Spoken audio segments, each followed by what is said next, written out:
The Chairman of the Planning Committee, and I'm pleased to welcome you to this remote meeting of the committee.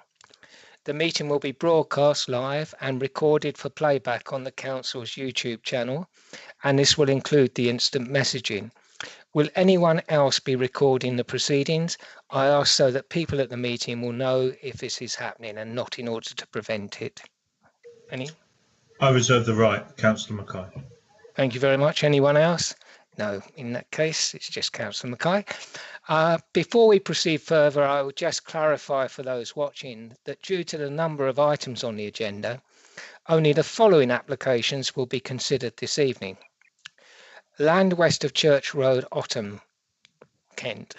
Both applications outline in full.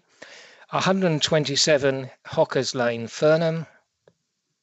Kingsbrook, Cranbrook Road, Staplehurst. Maidstone Cemetery, Sutton Road. The Mellows, Marley Road, Harwich. Land south of Marden Road, Staplehurst, Kent. Everyone clear on that?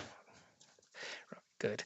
The remaining applications have been rolled over to the adjourned meeting of this committee, scheduled to be held on the 2nd of July, which is next Thursday. I will now explain how the meeting will be conducted. My role as the chairman will continue. However, the responsibility for managing the meeting has been temporarily assigned to the Democratic and Electoral Services Manager, who I will refer to as the facilitator. This officer will not be steering the debate, but will merely assist in implementing the remote meeting protocols. A Democratic Services Officer is with us to produce the minutes and to provide procedural advice as is required. Instead of public speaking, members of the public have been invited to submit written statements, which will be read out by me as chairman, or videos, which will be played in the appropriate speaker slot. We have a number of statements and videos this evening. I will attempt to provide further explanations as we proceed through the agenda, but members are reminded that instant messaging will be visible to those viewing the meeting and must only be used by members to indicate their wish to speak or to propose or second a motion. I now ask the facilitator to take the attendance register by reading out the list of committee members in alphabetical order. Members should confirm their attendance by answering present. Thank you, Chairman, and good evening, members. Councillor Atkinson. Present. We have an apology from Councillor Brindle. Councillor Chapel-Tay. Present. Councillor English. Present. Councillor Eaves. Present. Councillor Harwood. Present. Councillor Kimmins. Present. Councillor Munford. Present. Councillor Parfitt-Reid. Present. Councillor Perry. Present. Councillor Spooner. Present. Councillor Vizard. Present. Councillor Wilby.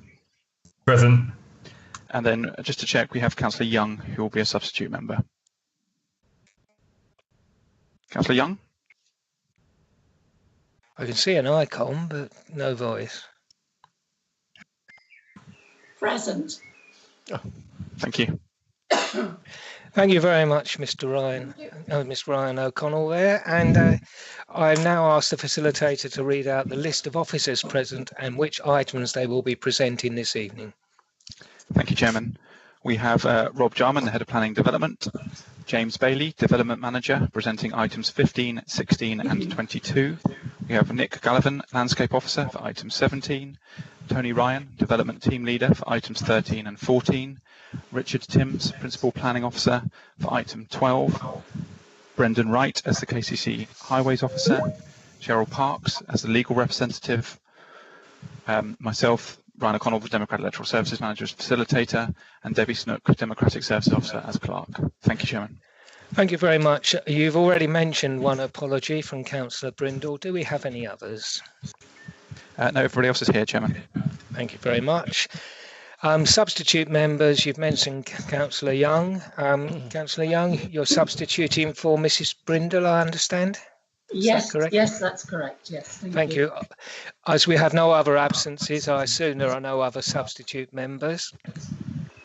So we proceed to visiting members. I will now ask the facilitator to read out the names of visiting members along with the agenda items they have indicated they wish to speak on. Thank you, Chairman. It's easier to group them by item. So for item 12, we have councillors Harper, Mackay, Newton and Springett. And for item 13, we have councillors Springett and de Wigadeen-Shepherd. Thank you. Thank you very much indeed. Moving on to item 4. Do we have any items withdrawn from the agenda? I don't believe there are any, but if I've got that wrong, say now. No, there are no withdrawn items then. As I have already mentioned, the adjourned meeting has already been arranged to be held on the 2nd of July, commencing at 6 p.m. Item 6, urgent items. I intend to take the urgent update reports in relation to agenda items 13 and 16, together with any verbal updates as urgent, as they contain further information relating to the applications to be considered at this meeting. Unless I hear any dissent, I will assume that is agreed. That is agreed then. Item 7, disclosures by members and officers. Are there any disclosures? We'll go through that. Any disclosures of members? Yes, I have a disclosure. Councillor Spoonall. Hello, yeah. yes. I am a member of Beatty Parish Council, and I am aware that Beatty Parish Council has previously objected to the applications on item 12. I'm not a member of the Parish Council's Planning Committee. I've had no involvement with that application at all, and I therefore intend to speak and vote on the item. Thank you. Thank you very much. Are there any other disclosures? No, in that case, I'll move to item 8, disclosures of lobbying. Because of the different situation we have here, we're going to do it alphabetically. So I'll ask the facilitator to ask members of the committee in alphabetical order if they have any disclosures of lobbying. Mr. O'Connell. Thank you, Chairman. Councillor Atkinson. Right, I've been lobbied on 12, 13, 16, 23 and 24. Thank you. Councillor Chapel-Tay. Only 12 and 16.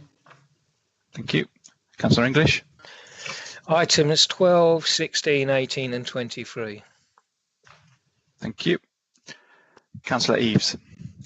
Items 12, 13, 16. I think that's it. Thank you. Councillor Harwood. Items 12 and 13. Thank you. Councillor Kimmins. Items 12, 16, 18, 23. Thank you. Councillor Munford. Items 12, 13, 16, 19 and 23. Councillor Parfitt-Reid. Sorry. 12, 13, 16 and 23. Thank you. Councillor Perry. Item 12, 13, excuse me going through this, 13, 16, 17 and 18. Thank you. Thank you very much. Councillor Spooner. Items 12, 13 and 18. Thank you. Councillor Vizard. 12, 16, 18 and 23. Thank you. Councillor Wilby. All items. Right, he's a busy man. Wow. And Councillor Young. Oh, hello. Items 12, 13 and 16. Thank you very much. That concludes the lobbying, Chairman. Thank you very much indeed. Right, item 9, to consider whether any items should be taken in private because of the possible disclosure of exempt information. There are exempt appendices to items 12 and 16, which we may need to discuss in private. The officers have set up a separate meeting in the event of it being necessary, and advice will be provided as required, and we'll make the decision on those two applications at the relevant point in the meeting. Item 10, minutes of the meeting held on the 28th of May, which seems an awful long time ago. These should have been circulated. Does anyone have any corrections to those? Otherwise, can we agree those as a correct record? No one's indicating, so I will take that as being a correct record, and I will sign those at a future date when we have the opportunity to do so. Item 11, I understand that a petition will be referred to in relation to agenda item 12. Are there any other petitions this evening? No, there are not, Chairman. Thank you. Okay, then we move to agenda item 12. The committee reports before us this evening. I will read out the agenda item and then refer to the officer who will be presenting the report. After the report has been introduced, I will call out the names of the people who have submitted written statements to be read out of the meeting, or videos to be played in the appropriate speaker slot. The statements will be read out by me as chairman. I will then ask any visiting member for the item to make their contribution.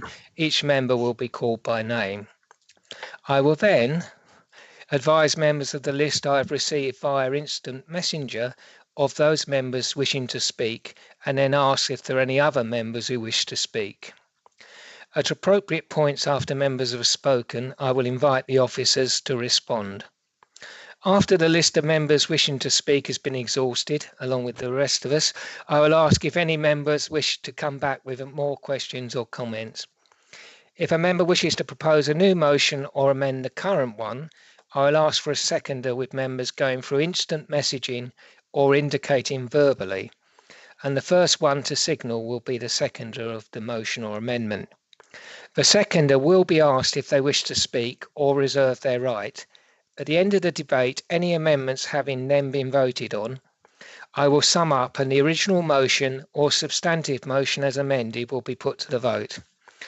I will ask the facilitator to go through the list of members in alphabetical order and ask them for their vote, which will be for, against, or abstain.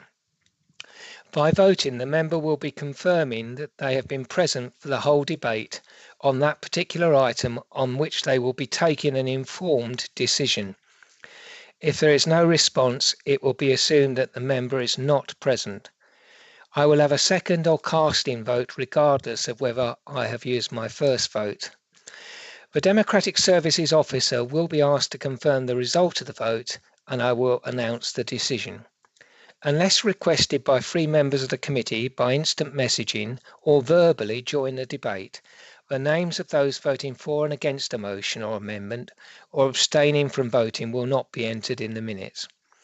If a report is for information only and the recommendation has been moved and seconded, I will ask if that is agreed, and if there is no dissent, a named vote will not be taken. At the end of each item, I will ask for a brief pause while those who wish to do so leave the meeting. So we move to our first live planning application of the evening, which is agenda item 12, land west of Church Road. And I call upon Mr. Richard Timms to introduce the report. Thank you, Chair. Good evening, members. I'm not going to go through the proposals or the presentations again on these items, as I expect members are all familiar with these applications. I'm going to provide a summary of the officer's report.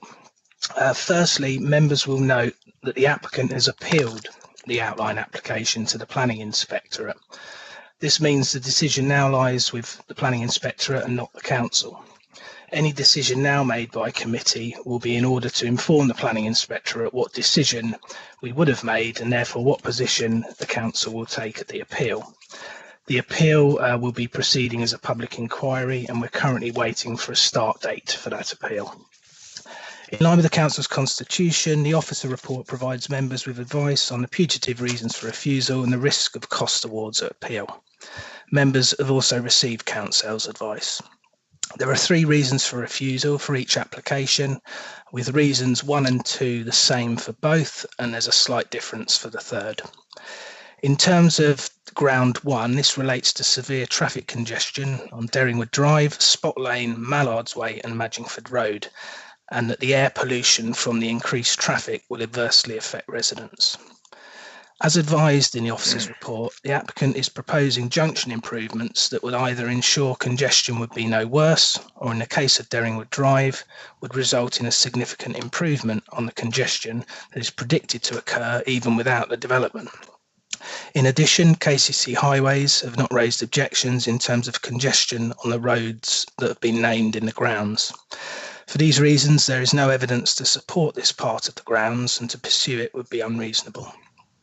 In addition, the council allocated the site for up to 440 houses, and through the local plan examination provided its own evidence to demonstrate the transport impacts of the development are acceptable subject to mitigation. The local plan inspector accepted the traffic impacts of the site alongside the other South East Maidstone strategic sites, subject to the mitigation measures outlined in the local plan. Nothing has changed since the plan was adopted in 2017, and so it would represent inconsistent decision making to now reach a different view, which is also considered to be unreasonable. In terms of the air quality element, the applicant's evidence concludes that the impacts would be negligible, and this is agreed by the council's environmental health experts. There is no evidence to support this part of the grounds, and to pursue it again is considered to be unreasonable. Moving to ground 2, this relates to the worsening safety on Church Road due to the constraints of the road, and is largely based on KCC Highways objection. Just to be absolutely clear, Church Road will be widened outside the application site, and this objection relates to about a kilometre stretch which is further south of the site. As has been advised a number of times, this section of Church Road has a low incidence of accidents, is already well used, and these points are accepted by KCC Highways. The predicted increase from the development is on average just over 1 movement during the busiest peak times, and this is likely to be smaller light vehicles.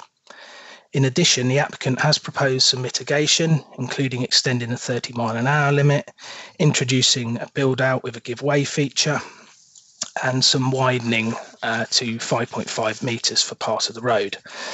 For these reasons, it's considered that an objection on this ground is also unreasonable.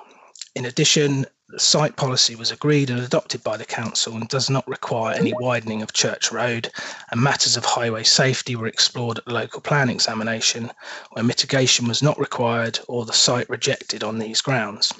Again, nothing has changed since the plan was adopted, so it will represent inconsistent decision making to now reach a different view, which is considered to be unreasonable.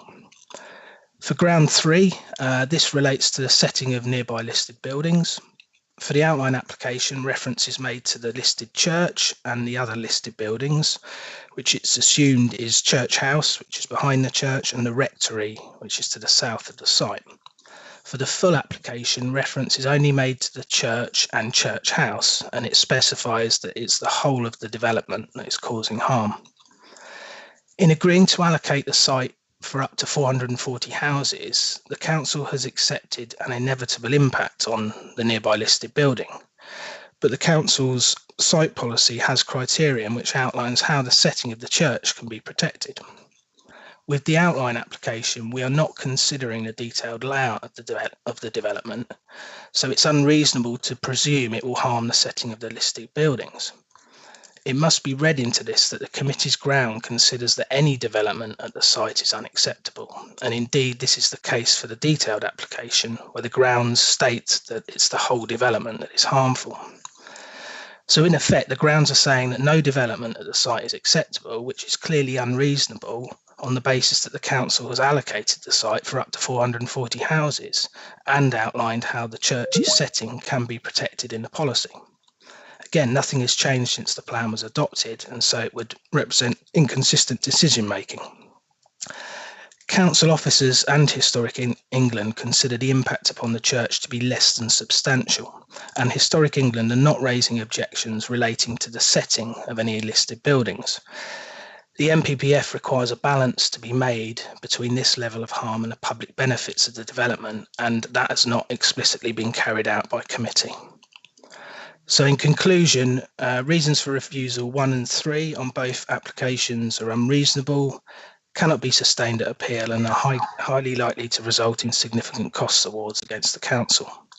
Reason for refusal 2, the safety of Church Road, cannot be sustained at appeal, and there is a risk of significant costs award against the council, but this risk is considered to be lower for the reasons outlined. So for the outline application, it's recommended that committee decides to advise the planning inspectorate that the council would have approved planning permission, subject to the conditions and the legal agreement set out in the reports. And for the full application, that recommended once more that planning permission is granted for the development, subject to the conditions and legal agreement. In terms of updates, we've had a number of new representations on both applications since the last committee, but none of them raise any new material issues. And as the chair said, we've received the petition that we received the last time round. Thank you. Thank you very much, then. I have the following list of members of the public who wish to speak on this outline application: Mr. Everett, Downswood Community Association; Councillor Gray, Otham Parish Council; Councillor Weeks, Downswood Parish Council; Mr. Goodban for the applicant; and Councillors Newton, Harper, Mackay and Springett as visiting members. Some of those are effectively speaking to both applications. To answer some questions on procedure, because of the situation, we are essentially taking speeches that relate to both applications in some cases, but obviously the voting and recommendations will have to be separate, because these are two applications, and theoretically we could, if a particular reason came up, reach a slightly variant conclusion. So I therefore move to the first speech that has been recommended to be read out this evening, which is from Mr. Everett, the Downswood Community Association, who is an objector, and we have a statement that has been submitted. So, as I feel the previous objections to the outline planning application 19/501/600 outline, the proposal for 440 residential dwellings on the land west of Church Road, Otham, have not been addressed, I would like again to voice my objections to this application on behalf of the Downswood Community Association, the residents of Downswood and the surrounding area. The planning application for this development should be refused on common sense grounds.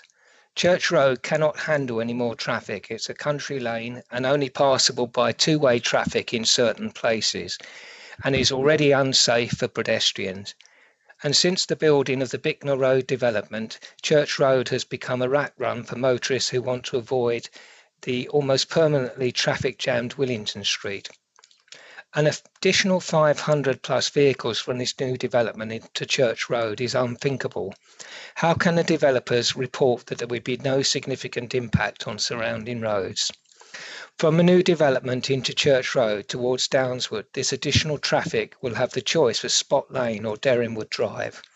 Spot Lane, with regular flooding from the River Len, making it impassable in wet weather, will not be able to handle any additional traffic at certain times of the day. Traffic not only queues at the Spot Lane chicanes, but also at the junction of the A20 Ashford Road, because Spot Lane also has additional traffic from the Bicknell Wood development, Derringwood Drive, and more precisely, the Derringwood Drive Willington Street junction. Since the introduction of the Maginford Road traffic lights some years ago, all the traffic travels up and down Willington Street at a snail's pace, causing horrendous traffic jams throughout the day. And the introduction of traffic lights at the Willington Street Derringwood Drive junction has already been proven to be unsafe by KCC. The Grade 1 listed building, St Nicholas Church, will suffer greatly from this new development, and the church car park saga in the plans then taken out, then back in. I believe, is a blatant ploy by the developers to distract residents from the major reasons why this development would be totally impractical at this location, which are mainly traffic congestion. Along with the developers' new ploy of releasing a press report that they have instructed legal representatives to demand all records relating to the Church Road application from our democratically elected borough and county councillors. Any new infrastructure proposed for this development is almost non-existent. No additional roads, no additional schools, no additional doctor surgeries, no post office, no bus service. All but one of these have long gone from Downswood, which means travelling as far as Bearsted or the Sutton Road for these amenities via an unsafe church road. I once again ask you to please refuse this planning application. John Everett, Chairman, Downswood Community Association. We then have an application, a submission from Councillor Gray on behalf of Otham Parish Council, which relates to both the outline and the full applications. Otham Parish Council maintain their objection to the two applications and urge members to continue to vote for refusal on the grounds of highway safety. Church Road is a desire line used by pedestrians travelling between Downswood, Otham Church, Gore Court Road, Senacre, Parkwood and a new Bellway development of Bicknell Wood and Imperial Park. Passing between stretches of ancient woodland, arable fields, Grade 1 and 2 listed buildings and historic parkland, it is a popular leisure route which is used mainly by runners, cyclists and walkers, including families with children. Since March, more people than ever are enjoying this rural route. Although there are a number of public footpaths in Otham, there are none that follow the north-south route on Otham's west side. It is also a popular route for cars and vans travelling between the A20 and the A274, particularly during the peak hours when Willington Street is heavily congested.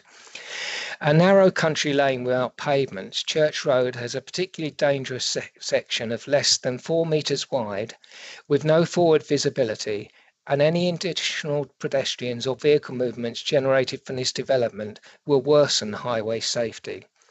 Do not be fooled by Bellway's proposal to widen Church Street to the south of the site as a solution to the problem. It cannot be done. Yes, they can widen a 210-metre stretch to the south of Little Squares, but they cannot widen the dangerous pinch point between the gardens of Little Squares and the old rectory. Sitting below steep verges like a gorge, this narrow stretch of road can only accommodate one vehicle at a time or a pedestrian, not both. It is already very dangerous for pedestrians here who cannot jump out of the way of traffic as the verges are too steep and too high. Bellway's proposal to introduce build-outs with a give-way feature on the bend may improve the blind bend, but will worsen pedestrian safety through this already hazardous section. Northwards traffic will enjoy their right-of-way and speed through the gorge, endangering pedestrians. Southbound vehicles, having given way to the traffic stream, will be rushing forward to get to the other side. And what are the pedestrians? Without a pavement or verges, how are they supposed to negotiate the traffic or the build-outs in the middle of the carriageway?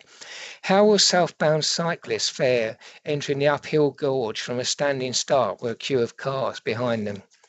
In addition, Bellway provided no explanation as to how southbound traffic queuing at the give-way point outside the old rectory, waiting for northbound vehicles to pass through the narrow gorge, won't block the development's southern access road. In reality, traffic from the development will be prevented from exiting the site by the southbound traffic queue. This site access point will not work as it will be blocked at peak times, contrary to DM1. In conclusion, contrary to DM1, the measures do not safely accommodate the vehicle or pedestrian movements generated by the proposal. Contrary to DM1, the measures do not address the connections between people and places. No mitigation could ever address the road safety concerns of the deep, narrow stretch south of the site. So the site is unacceptable and the proposal should therefore be refused. That was from Otham Parish Council. We now, I think, move to a video presentation on behalf of Downswood Parish Council. Have we got that, Mr. O'Connell? Yeah, good evening, Chairman. Good evening, members. It's Julie here. I'm just going to share my screen, so just bear with me a few seconds, please. Of course. And I will continue to share my screen once this presentation does, because I think we have a second video as well. So just bear with me, members. Yes. If you do have problem with sound, I'll do my best. However, I do believe you've all been sent a copy of these speeches as well. Okay, bear with me, please, members. And if members could turn their volume up, that may well help them as well. You should all now be seeing my screen. Can you just confirm? Yeah, we have you can now, see a frozen picture of Councillor Weeks. Yes? Yeah, got that. Excellent, Yeah, excellent. that. Take your silence as you can. Yeah. I will play. Yes. I'm going to play the video now. Thank you, members. As chairman of Downswood Parish Council, I was pleased that we rejected the application from Bellway Homes for houses to be built on this site in Church Road, on the parish boundary between Downswood and Otham. Along with residents of Downswood, we are disappointed that this did not conclude the matter, and we urge members to remain steadfast in their rejection of the proposal. It is difficult at this stage to add much to representations that Downswood Parish Council and other adjacent parishes and residents groups have previously made. It is most certainly not a case of not wanting development on our doorstep. Rather that this development, with access only onto Church Road and via Downswood's already congested primary access route, is completely inappropriate for this location. Not only because it would be severely detrimental to Grade 1 listed St Nicholas's Church, but practically because the infrastructure and proposed egress and ingress to the site via Church Road, a narrow country lane, with traffic passing further onto Derringwood Drive and the already congested Willington Street and Spot Lane, would cause chaos for existing residents and have a severe adverse cumulative effect on the wider infrastructure. There are very valid material reasons why this development should again be rejected by the members of the Planning Committee. Contrary to the recommendations made to you by your Head of Planning and Development, Kent County Council highways officers recommend refusal of this development on grounds of highway safety. If allowed to proceed, this development will result in severe traffic congestion on Derringwood Drive, Spot Lane, Mallard's Way and Matchingford Road, which will have a significant adverse impact on existing residents. The proposed development will result in worsening safety issues on Church Road to the south of the site, something which has not been addressed by the developer. Aside of the highway safety issues associated with Church Road, which have been clearly expressed by the Highways Authority, Historic England have also continued to confirm that the development would have a severe impact on the Grade 1 listed St Nicholas's Church, making this proposal contrary to current policy. The proposal does not enhance the natural or historic character of the area, and it is also noted that the developer has not demonstrated that there are no land stability issues arising from the existing geology of this site. Indeed, the proposal of SUDS to dispose of surface water is at odds with the developer's own ground investigation warnings. We already suffer from insufficient school places within reasonable travelling distance and have a significant shortfall of available doctors and dentists within easy reach of this parish. Additional housing would not only put pressure on this already struggling system. This development, with access solely via Church Road, must not be allowed to proceed, and we trust that elected members of MPC will use their authority to ensure that this does not happen. Thank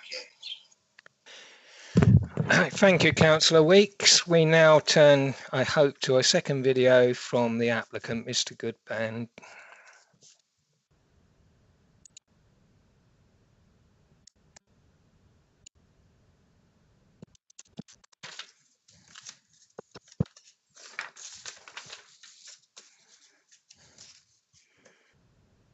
Good evening, Chairman and Councillors. Thank you for the opportunity to address the committee.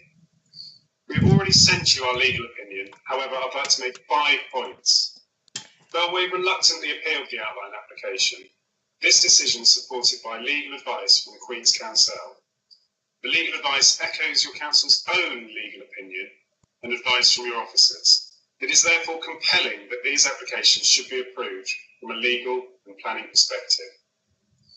We agree with your barrister's legal opinion, but there are substantial risks to the council and that costs may well be awarded. But based on evidence, we estimate that these costs will be significantly higher than the £95,000 reported. You are aware that the council has approved the site's allocation for development in your local plan, a local plan that has gone through rigorous independent assessment, numerous rounds of consultation and approved by full council. You are aware that the site forms part of the council's 5-year housing land supply. Its refusal may well therefore pave the way for other potentially less desirable sites to come forward in other less desirable and unplanned locations. Whilst KCC have objected, their grounds are unsubstantiated, and the planning committee considered the same evidence in respect of 3 other applications, all of which the planning committee approved. Refusing this application when the facts and evidence remain the same would be inconsistent. You're also aware that Kent County Council hold millions of pounds to secure highway improvements and appropriately mitigate this and other developments in the area. There is therefore a viable solution to their own objection. Finally, and of great importance, the scheme is well designed and has received councillor support and commendation at member presentations and meets all of your policy requirements. Indeed, the scheme as currently submitted exceeds policy requirements in terms of renewable energy and open space. We therefore urge you to base your decision this evening on sound planning judgment. Follow the advice of your officers and carefully consider your council's barrister's opinion and that of our Queen's Counsel. On behalf of Burway Homes, I therefore respectfully request that you approve our application this evening. Thank you. Thank you, Mr. Goodman. Well, we now proceed to the visiting members for this evening. The first of whom is Councillor Newton. Is Councillor Newton with us? Hello? Hello. Hello, Councillor Newton. You're with us? I am with you. Over to you then. Yep. Thank you very much, Councillor English. I've spoke last week on the heritage aspects, and that I've checked with the latest national policy framework, and what is proposed doesn't get anywhere near what they're specifying. But let me cut back a bit further to the plan review when we had Mr. Mellor in, who found Maidstone Borough Council's plan not to be robust. And Maidstone Borough Council actually requested Mr. Mellor to write the document which we refer to as major modifications. If you go through those major modifications in respect of this particular project, they can't be achieved for a variety of reasons. And there are members here that know more about that than me. But I have a copy of that documentation. I don't particularly want to go through each item. The one I will go through with is MM12, which was written by Mr. Mellor, and it's a new policy that was introduced to Maidstone Borough Council for the protection of the countryside and also the historic aspects of this area. It's not referred to anywhere in any detail, and you know it's a manipulation of the truth, in my opinion. Officers want to put in what they see is the best angle, and members are putting in what they see is the best angle to get this refused. Now there's a conflict there. Now personally, I think the only way forward with this one is to refuse it and let it go to a planning inspector to make a decision. That way everybody gets their day in court, as they say. So did you wish to speak, Councillor English? No, I'm just having a little trouble with some glare off the screen. Sorry. It's probably my curtains here. Right, okay. Also, as I say, there are underlying problems here, which is air quality in this area. Willington Street, the stopping and starting of heavy goods vehicles will create another Stone Street type level of pollution. It is already pretty heavy anyway. Whatever our so-called experts tell you, it's getting worse, and it will continue to get worse. So, you know, this needs to be addressed, and it needs to be addressed, in my opinion, by planning inspectors, where you have, or not you personally, but the officers have to provide information that is substantial evidence, and I don't believe they can do that. And that is the reason I would suggest that with the highways and transportation and strategic highways issues, I would put more weight on the evidence provided by Kent County Council, who are the highways authority. So I'm going to leave it there, and I'm certain others are going to have more input than I am on this. But I believe this should be refused. The area will be decimated. It's an agricultural field. It's got barley in it this year, and it's been farmed for 900 years, and that can be proven. And we're going to lose it to a load of mouldy old houses. And I don't mean that they're all going to be mouldy. I meant they're not. I'd rather have green fields than houses. Thank you very much. Yes, I think we realised what you meant, Councillor Newton. Just as a procedural point, I would appreciate it if members would address the chair as Mr. Chairman rather than as councillor, whatever. Councillor Harper is next. All right, thank you, Chair.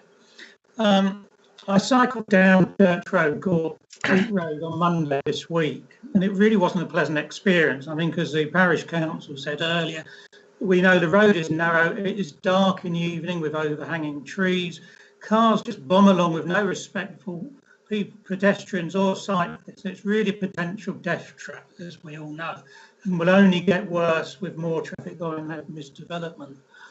As you know, I'm the chair of the Maidstone Cycle Campaign Forum. In terms of planning, we focus on ensuring that applications have a necessary cycle and active travel infrastructure. Also, as a councillor, I'm pleased that Maidstone has a positive and progressive active transport strategy and plan, but this can only be realised if the appropriate aspects are applied to schemes such as this during the planning process. We need to put good words and policies into action, and these proposals give us a chance. The Cycle Forum, my Cycle Forum colleagues reviewed the proposal and found key aspects of the council's published plans not applied in the application. So I would ask the committee to insert an additional condition, either if you were minded to approve the application, or if you were to reject the application, you could use these as further reasons for rejection. And the key items for the additional condition are, firstly, that all pedestrian cycle routes on the site should be a minimum of 3 metres in width, according to Sustrans and national standards. Secondly, that the pedestrian cycle path to the northeast corner be connected to Foxton Drive and the Beams by a 3 metre wide walking cycling route, avoiding any steps to ensure full accessibility. Thirdly, excuse me, that the site layout be adjusted to provide a central north-south cycle and walking route linking through to Woolly Road, retaining open views of the North Downs and giving the crucial alternative for pedestrians and cyclists to using Church Road to get to the site from the Woolly Road and Sutton Road directions. And lastly, let the council policies SEM3 be implemented. Now, I've still got a couple of more minutes. I've got a couple of extra sentences. So that our local plan sets a progressive vision for the encouragement of active travel alternatives to private car use. And this site and with those amendments I've suggested could really give us the opportunity to do that. But you do need cycle routes to be a minimum of 3 metres in width to enable pedestrians and cyclists to use the same route. Even more so, obviously, with coronavirus and the requirement for 1 metre or 2 metre social distancing. 3 metres would provide the ability to do that. Our walking and cycling strategy has an action, as I say, SEM3, which sets out the eastward extension of the Sutton Road cycle route to connect to site H18 west of Church Road, Austin, this application. So in order to facilitate this, we need to remove any obstacles to it. For instance, the proposed steps leading through to the Beams and Foxton Drive to enable smooth alternative routes for cyclists and pedestrians.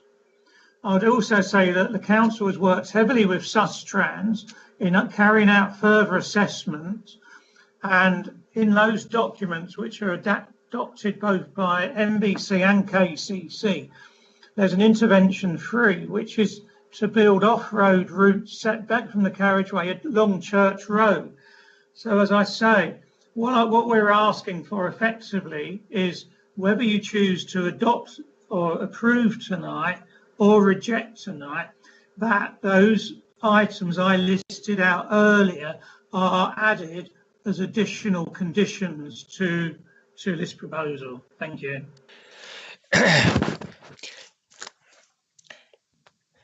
Councillor Mackay, please.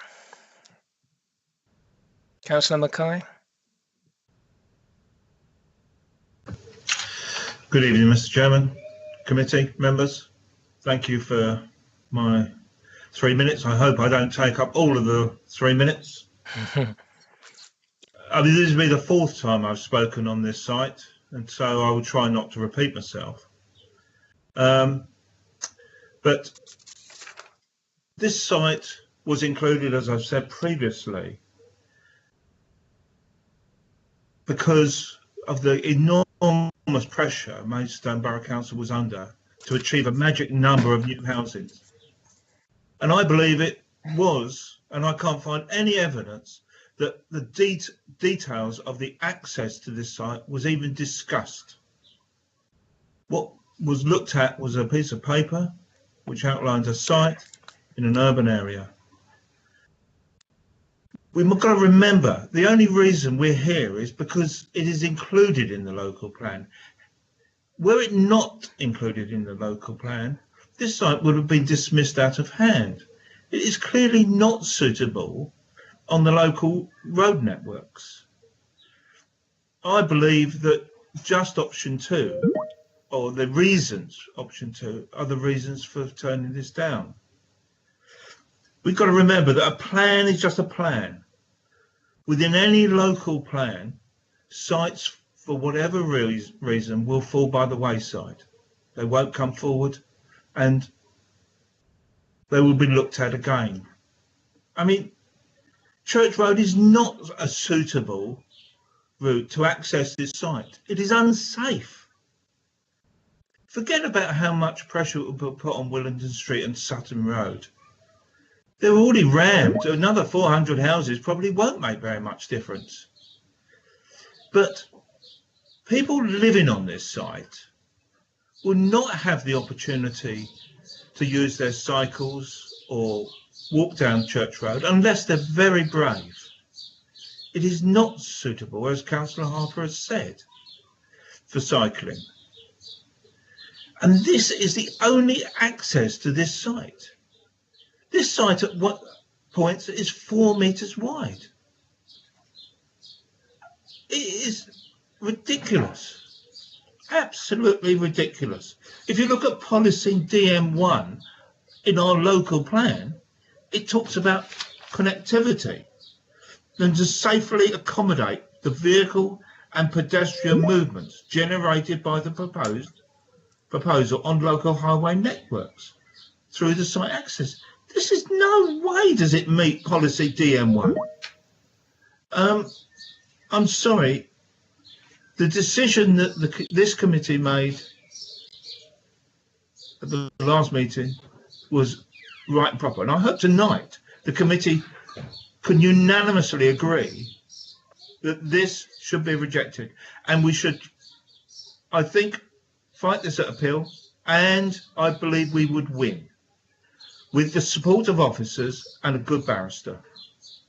I will leave it there. Thank you. I think you did use your 3 minutes, Councillor, but it was worth hearing. Councillor Springett. Good evening. In the local plan, it states, in considering proposals for development, the Borough Council will apply all relevant policies of the plan. Note that this says will apply. The main policy that relates to this proposal is H18, and that policy states planning permission will be granted if the following criteria are met. Under Strategic Highways and Transportation, it then refers to 5 items of highways improvements required as part of the policy criteria. Yet not one of these improvements has been undertaken. Not one has even got a start date, and as I recall, some are still under discussion. The local plan inspector approved the policy with those requirements in it. They are part of the required criteria for this site policy. So these applications clearly do not meet the policy requirements at the moment and cannot therefore be approved at this time. Furthermore, Church Road is not suitable or safe for the expected volume of traffic this development will generate. It cannot be widened along its entire length. Kent Highways have strongly objected because of the safety impact on Church Road, and have objected for very good reason. Why are the officers choosing to ignore them? If the proposed traffic lights at the Willington Street Derringwood Drive junction prove to be dangerous, as I fully expect they will, and need to be removed, what happens then? A queue of 288 cars will occur according to the developer, which, if my calculations are correct, will extend well over a mile in length and right back to the site itself. Then what? There are no other mitigation issues I can think of. We're being told the plan was found sound by the inspector, who did not require Church Lane to be widened, but he did require the highways improvements in the site policy to make the plan sound, and they have not started. I and numerous others can remember being reassured by the head of planning that just because a site is in the plan, it does not guarantee it will get permission. So were we lied to or just unintentionally misled? Councillor Mackay recently made a comment about properly applying policy.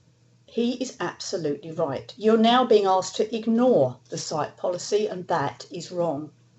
And I'm sorry if the developers don't like it, but they will build their development, give it a lovely sounding name, take their profit and go, and leave us and the poor homeowners to live with the traffic chaos they cause. Those of us who know this road, and I actually drove it this morning, know the danger and chaos this will cause, as do the Highways Authority, which is why they have objected. Maidstone Borough Council needs to respect the opinion of Kent Highways and also needs to take proper control of where development goes for the right reasons and not just approve every application to make up the numbers. And the costs warning? Well, if Officer had correctly upheld the clear objection from Kent Highways, we wouldn't be at risk of costs, would we? These applications should have been refused, end of, and I ask you to refuse them both. Thank you. I have a number of members and officers who wish to speak. So far, I've got Councillor Eaves, Councillor Harwood, Councillor Atkinson, Councillor Perry, Councillor Spooner, Councillor Mumford and Mr Jarman. Have I missed anyone? If so, please indicate again. No, that seems to be everyone. Councillor Eaves, please. Thank you, Chair. Can you hear me okay? Yes, I can. Thank you. Lovely. Thought I'd check. Thank you very much. Obviously, I spoke initially at the last time when this ended up being an indicative vote. following that, I think it's right that actually we just say thank you to those that actually continue to put their opinions across to us, including the 1,600 plus who signed a petition to refuse this. I will obviously take this opportunity to remind my colleagues here in the planning committee that we did choose to reject this on the grounds that were said last time, and I believe that that was due to there being a sense of common sense. I'd also like to just take this opportunity to point out that I didn't get the opportunity last time to refute the comments made by the head of planning that we all accepted the local plan. I wasn't part of that position, so I couldn't agree the local plan.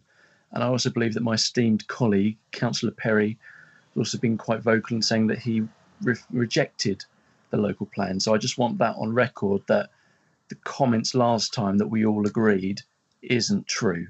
And had I been there, I would have rejected it and not voted for it. I just want that pointed out, in case people think that we all were in the same position.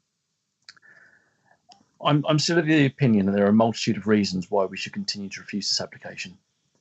There's the heritage reasons, including potential geological concerns, local roads impact, which I raised last time, air pollution concerns, which I do believe are legitimate, especially if you look at figures concerning the modelling to realistic, which almost doubles in a negative aspect.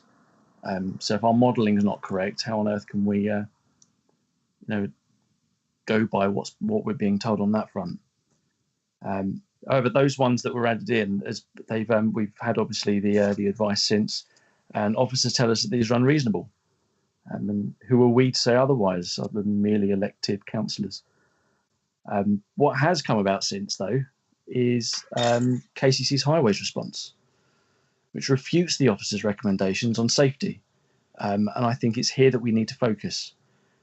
They are, after all, the experts, not us, not the officers, not Bellway, not the local, not the parish council, not the petition, not people who have signed the petition. It's KCC Highways who are the experts on this, and they have said that they have major concerns about this application on grounds of safety. And I think we should really take that on board when we make our decision. And additionally, Councillor Spring at last there raises some very good points, that the mitigation of safety cannot be met. It is yet to be met. This was in place at the local plan. Allegedly, we were told this was all going to be put in place before we were there, going to be able to approve applications such as this. And I'm not anti-development. I will put on record for everyone who's watching this, fellow councillors and those that are listening, that I live in a new build. I live on a development. But where I am, it's actually a sustainable area for what's here. It's well planned. And it's not well planned like Bellway have said, where they've won awards for their plan. Yes, you can stick a concept of a plan on a bit of paper and a 3D drawing, and it looks wonderful. It really does. But it's where it's put. You could, for example, just because it's won awards, you wouldn't put that in the middle of the town centre, because it's not, it wouldn't fit, but it's, you just wouldn't. So they can say what they like. And I'd just like to point out, I deplore their threats. I really do, Chair. I think that it was a threatening video. And I'd like to think everyone would be in agreement. The tone was unjust and uncalled for. Can I ask members on both sides of the debate, because this is an important issue, to stick to the planning issues, highway issues, and on either side of the argument, to not get into that sort of thing, because it won't do us any good at all. But apologies, sorry, Councillor. No, I will. You can retract that comment. I just wanted to put it in. So there's a lot that we can discuss and go around. There's a lot of fluffy things. I still think we need to remember that the head of planning said that just because it's in the plan does not mean it has to be approved. And the top of the planning committee point, the final decision maker is the planning committee. That's what it says. So I'm going to now, Chair, I'm going to move to what I'm going to say. Before you do, before you do move somebody, can I just say one thing on this point that we probably do need to do, in terms whatever recommendation we come up with. The one point that I think was very relevant in the barrister's opinion was that we hadn't weighed we hadn't weighed the harm to the heritage asset against the wider interest. Now, that doesn't mean we should take a particular view. It just means we have to be seen to go through that procedure. So you need, if you're going to move a refusal on the current grounds, to actually address that particular issue and say something like, in connection with the heritage grounds, that you have weighed as a committee the damage to the heritage assets against the public interest of allowing the development to be approved, and on balance you have come to whatever conclusion you've come to. Do you see what I'm saying? I certainly do, Chair. And I think we do need to do that. And I've considered that, and I actually think that all things considered, that we perhaps need to simplify the grounds for refusal, rather than add in the areas where there may well be some additional arguments that either side could argue would be legitimate. So I am at this point, therefore, moving to refuse this application on the following grounds. Ground one is that whilst mitigating increased traffic congestion on Daringwood Drive, the proposed improvements at the Daringwood Drive and Willington Street junction will result in severe traffic congestion on Willington Street, contrary to policies DM19 and DM21 of the adopted Maidstone Borough Local Plan and paragraph 108 of the MPPF. And grounds two, in line with the advice given by the Highways Authority, the proposal will result in worsening safety issues on Church Road to the south of the site, which have not been addressed, and due to the constraints of the road, are likely to never able to be addressed, contrary to policy DM1 and the adopted Maidstone Borough Local Plan. I think it's a bit risky to use the word ever, because that's a very long period of time. Okay, what time period would you like to put on, Chair? Well, have not been addressed in relation to these applications would be sufficient in terms of refusing these applications. I think that's probably a fair adjustment to the wording, and I'll go with that, if that's okay. Right, at this point, as those have been moved, can I see whether there is a seconder at this point before we do anything else? Someone has indicated, Councillor Kimantz, I think that is. Do you wish to speak now or hold your peace? I'll hold my peace, because I think it's been well documented there. Okay, thank you very much. Right, Councillor Harwood, you are next. Then I'm going to bring in Mr. Jarman. Thank you, Chairman. I mean, I don't know if it's really kind of worth saying anything much, but I am quite bemused by some of the attacks both on the council's officers and indeed on the applicant in some ways, because this allocation was an allocation made and agreed by Maidstone Borough councillors at the Strategic Planning Committee, where it was debated at length and the policies attached to it were debated at length, and then at full council. There was the opportunity at either of those meetings to have taken this allocation out of the local plan, had it be seen to be have all of the problems associated with it that is now stated. So regardless of who the applicant is at this time, effectively this was an allocation, and it could be any developer trying to go for this site. And in fact, this developer has gone a long way to introduce a number of innovations not required by the local plan, in terms of design, in terms of layout and landscape and other enhancements. So I think we should be careful where we attribute blame. And the other issue in terms of some of the transportation issues was that there is a critical point here in that the Highway Authority, KCC, could take forward the measures that were described within the local plan. That is not within the gift of the applicant or the developer in this case. So I think it's quite difficult to pin that one on them. And in terms of, kind of the other issue, I think the case officer, in summing up, was wrong on one point where he stated that nothing had changed since 2017 after councillors had agreed this allocation at the Strategic Planning Committee. They'd agreed it at full council, an inspector had agreed it, an inspector had looked at the transportation issue, that something very significant has happened. The new Conservative government was elected on a manifesto of unprecedented housing growth. They're committed to 300,000 new units per year, and that has resulted in a 40% uplift in terms of the housing that this borough will need to provide. So that is a significant change going in the wrong direction on sites such as this. And in terms of the local plan, there's lots of people saying, well, I didn't vote for the local plan. I certainly didn't vote for the local plan. Everyone knows my view on this local plan. It does not make it disappear. It was agreed, it was ratified, it was then rubber stamped by that unelected government inspector that we've heard a lot of talk of. So, frankly, we are going to get the development.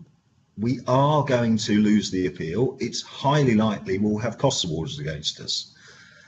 And whether it's through inexperience or lack of understanding of what a regulatory committee can do, or whether it's down to political grandstanding and not realising what you voted for before, whatever, it's putting us in a very dangerous position. I mean, I represent a ward where I'm dealing every day with horrendous housing cases and so on, of homelessness, and the thought of giving hundreds of thousands of pounds potentially to lawyers when, this is not the battle to fight.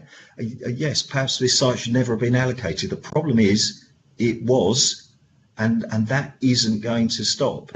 Can I ask members to keep to a reasonable time? Something in that the scheme which has been appealed will lose some of the changes that protect St Nicholas's Church, i.e. the scheme that's been submitted will have a big car park in front of it, when we had negotiated a pragmatic and less damaging approach with the crescent parking, which could have been some sort of an agreement around the use of it by the church, but it'd have less damage. And also there's a question mark over the renewables on the affordable housing, which will be an issue for the residents in there, and also an issue for the clearly for the planet. However, I think the critical point here for all of us is we jeopardise our 5-year land supply if we refuse such a big application. And if we lose our 5-year land supply, I don't need to remind members, we lose control over planning and over our determination of where and how development goes. And on this current 40% uplift in housing, it's very dangerous for this borough. And I think we should go with the best scheme we possibly can, which I think is the one that we all negotiated and developed through all of the pre-application discussions we were involved in. Thank you. Can I ask members to try and keep to a reasonable time? Now, Mr. Jarman, you indicated you wanted to speak several times. In fact, you indicated. Do you want to come in now? I didn't realise it'd gone through, Chairman. Okay. Yeah, I'll try and be quick, but hopefully I won't keep repeating myself. Section 38(6) of the Act states that planning decisions need to be made in accordance with the development plan. And for Maidstone Borough, that is the adopted local plan, October 2017. As we all know, it is an allocated site. it was discussed in detail. Minutes were taken. I gave evidence on this site, as I did all of the sites included in the local plan. As has been pointed out, one of the problems we had was finding sites for housing which added up to 18,000 or roughly 18,000, and this made up over 400 of the total being 18,000 to be provided before 2031. Going back to the examination in public, the widening of Church Road was discussed in detail, and I'm still unclear because the developers are proposing the widening of Church Road, not the entire length of it, but a section of it. And it's unclear to me because some councillors appear not to want to see the widening of the road, but to use it as a reason for refusal. So there's a contradiction there. Thirdly, yes, of course, allocated sites in the local plan can be refused, but on very detailed matters, as I think I've given the example before. There may be overlooking issues. It may be that one of the houses proposed is within 15 metres of the bedroom windows of an existing house. So yes, that could be refused on that ground. Some of the design of the houses could be poor. So again, detailed reason for refusal. And there's many, many examples of detailed refusals. And lastly, as has been pointed out, Section 106 monies and SIL monies don't come before a development commences. And in fact, with this development, as I understand it, members want to refuse it in any case. So a developer is not going to hand over money for infrastructure to be improved unless A, they get planning permission and they start getting a cash flow to provide the monies for Section 106 and the community infrastructure levy. Thank you. Well, quite. Miss Parks, you wish to make a comment, I think, at this point. The legal officer. Thank you, Chairman. It was just a small matter, and I'll be sort of brief and to the point. With greatest respect to the councillors, I appreciate that you are looking to find reasons that you believe justify your refusal for this, if that's the way you want to go. And obviously officers are here to advise you, and you will take the advice on board, and then you will make your decisions. It's not the officers that make the decisions. However, I would just point out that the suggestion by Councillor Eaves to add in to the ground of refusal the severe congestion on Willington Street will, in my opinion, escalate the costs risk and the risks at appeal. I'll just point out briefly that that matter was drawn to the committee's attention in both the October report of Richard Timms and the May report. If you've got those in your papers as the appendices to the report for this evening, page 38 of your papers, paragraph 6.49, and page 61 and 60 of your papers, paragraph 4.12, for example. Both times that's referenced the KCC objection regarding severity on Willington Street. That was before you when you made your decisions in the last meeting. And so I think my view would be that it would be unreasonable to now add that in, having not included that as one of the named roads when you put the putative grounds of refusal forward at the previous meeting. Thank you, Chairman. Mr. Timms, did you wish to add anything to this? Otherwise, I'll back to the proposer to clarify a few things. No, I think actually I was going to comment on a similar point there, so I think it's been covered. Thank you. Councillor Eaves, if you don't mind, this is a high-risk strategy, one that may well be right to take, but nevertheless high risk. We've dropped the heritage ground, so we don't need to do the balancing exercise on that. Would it be too difficult to revert to the wording on the in terms of the highways issues as used in the original refusal? Because that does seem to me to be at least a little less risky. Councillor Eaves? Chair, can you hear me okay? Yes, I can. Yes. I mean, I would be. I mean, I'd be mindful of the fact that I'm taking, I'm following up from the original grounds of refusal with additional. Yeah, it's not that. It's from KCC. Yeah, I know, sorry, and I'm aware of the potential. Yeah. And I say potential increased risk of costs, but I'm using this as grounds on the basis from evidence from the experts. I'm not a highways expert, Chair. You're not. None of the councillors are. Officers aren't. The KCC highways are. I think if we ignore, I'm sorry, Chair. Let me just quickly finish. If we I didn't say a word. I'm sorry. It was the breathing. It was the intake of breath. I expected you to interrupt me and tell me to. Yeah. If we ignore the advice of KCC highways, which we are told constantly to not ignore when there are no comments and no grounds for refusal, if we choose to ignore them, what leg do we have to stand on down the line when we try to not ignore them but go against them again?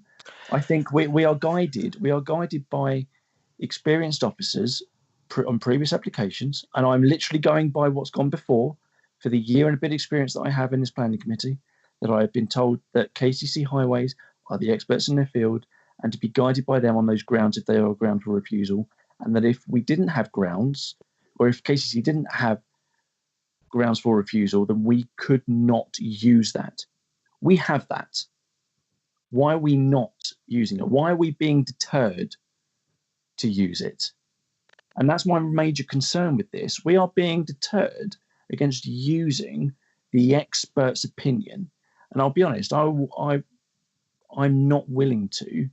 If we've got enough grounds from cases, and I don't know if you'd rather revert to maybe Brendan Wright on this for clarification before I put something through for I will ask Brendan's view on this, because I'm utilising KCC as literally and I wouldn't want to be putting any words into his or KCC Highways' mouth at all.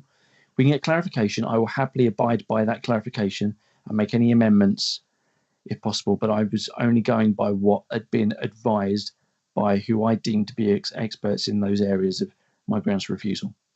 Okay, I will take Mr. Wright's view now if he has one on the various grounds. Brendan, are you with us? Yes, Chairman, thank you very much.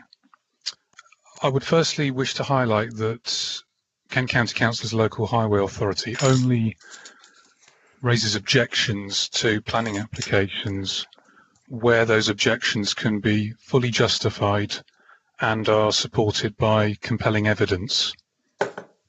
In the case of the Church Road applications, we have raised 2 objections in relation to highway safety and traffic congestion. So turning to the putative grounds for refusal, ground 2 relating to worsening highway safety on Church Road is consistent with the objection raised by the Highway Authority and would therefore be supported in the event of any appeal.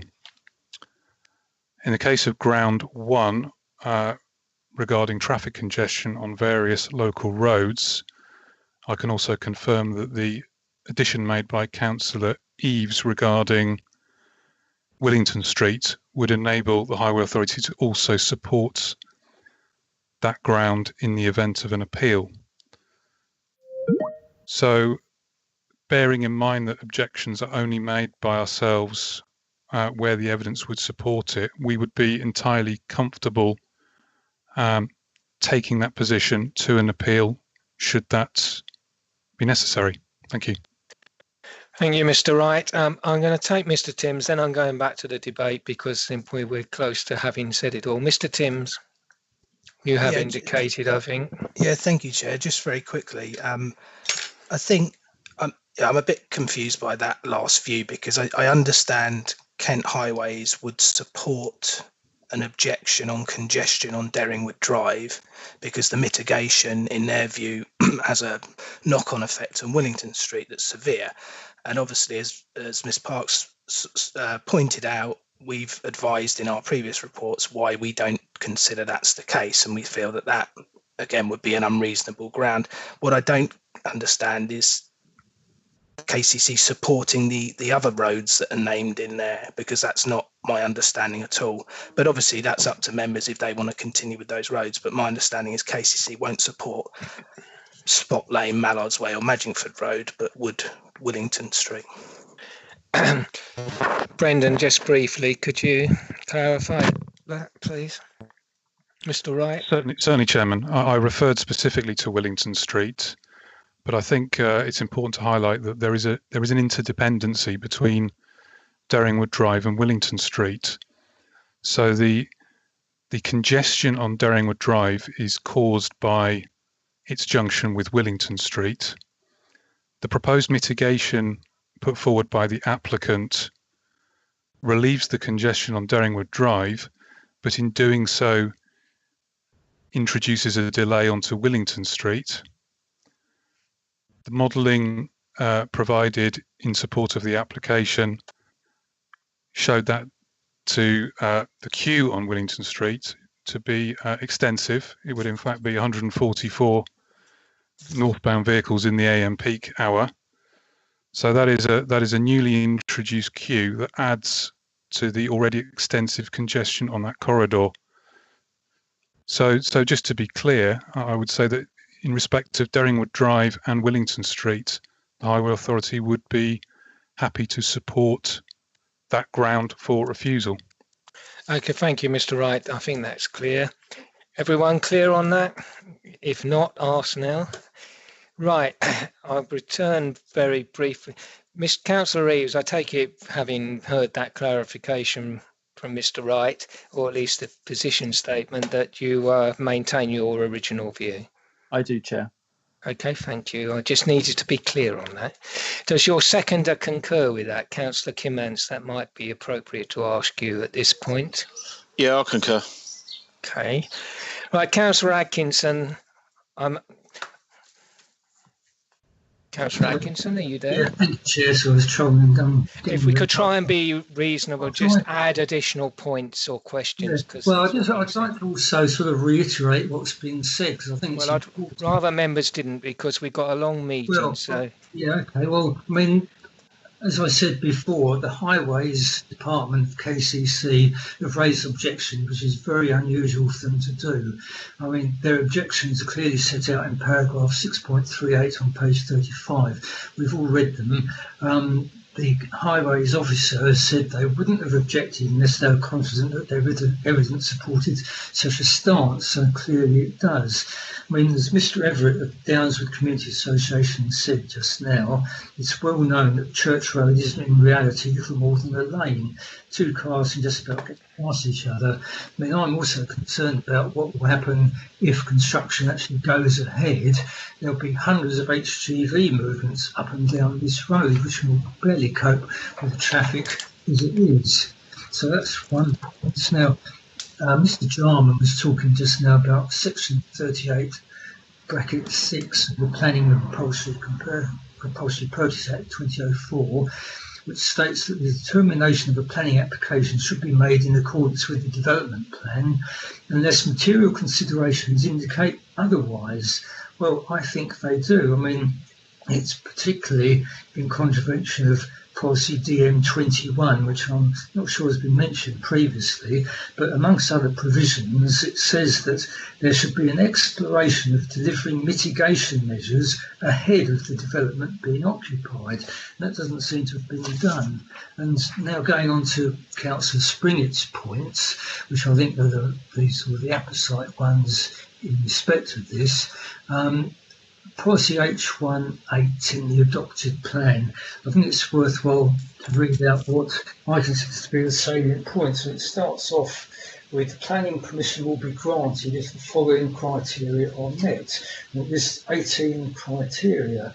And as Councillor Springett said, the strategic highways and transportation part of it, criteria 13 to 17, are really important. Now, whilst I realise that these are outside the control of the applicant, it doesn't alter the fact that not one of these criteria has been met. So in my opinion, and surely that of any rational person, until these criteria are met, the only course of action we can take is to refuse permission, as any permission would be in serious contravention of the local plan. I'd also like to refer to the so-called key issues document sent to members by the applicant this week. I'm sure I'm not alone in thinking that some of the wording in it is tantamount to blackmail. Members, please, can we stick to the planning issues? Well, I think this is important. Well, I'm not going to entertain any name calling in this meeting on either side. And I will ask you to stop if you proceed. No, I was just going to say it's the implication that if we refuse tonight, we'll get a scheme imposed on us. Well, I don't think that's necessarily the case. I think we've got a good case for actually winning this appeal. But finally, if members are sort of inclined to give permission, I'd like to see Councillor Harper's points about cycleways included. I didn't have time to write a note of everything he said, but I'm sure someone's got that somewhere. So I'd like to have all those points included as well. So thank you, Chairman. Just on that, Councillor Atkinson, before you go off, if we go into an inquiry, part of that discussion on that would be what conditions we would hope that the appeal inspector might include if he was or she was so minded to approve the application or applications. Presumably, you also wish that to be made a note of and presented as part of the proceedings, if agreed by the rest of the committee. Yes, that's right. Thank you. Sorry to interrupt you there. Right, Councillor Perry, please. Councillor Perry, are you with us? I am with you. Yep.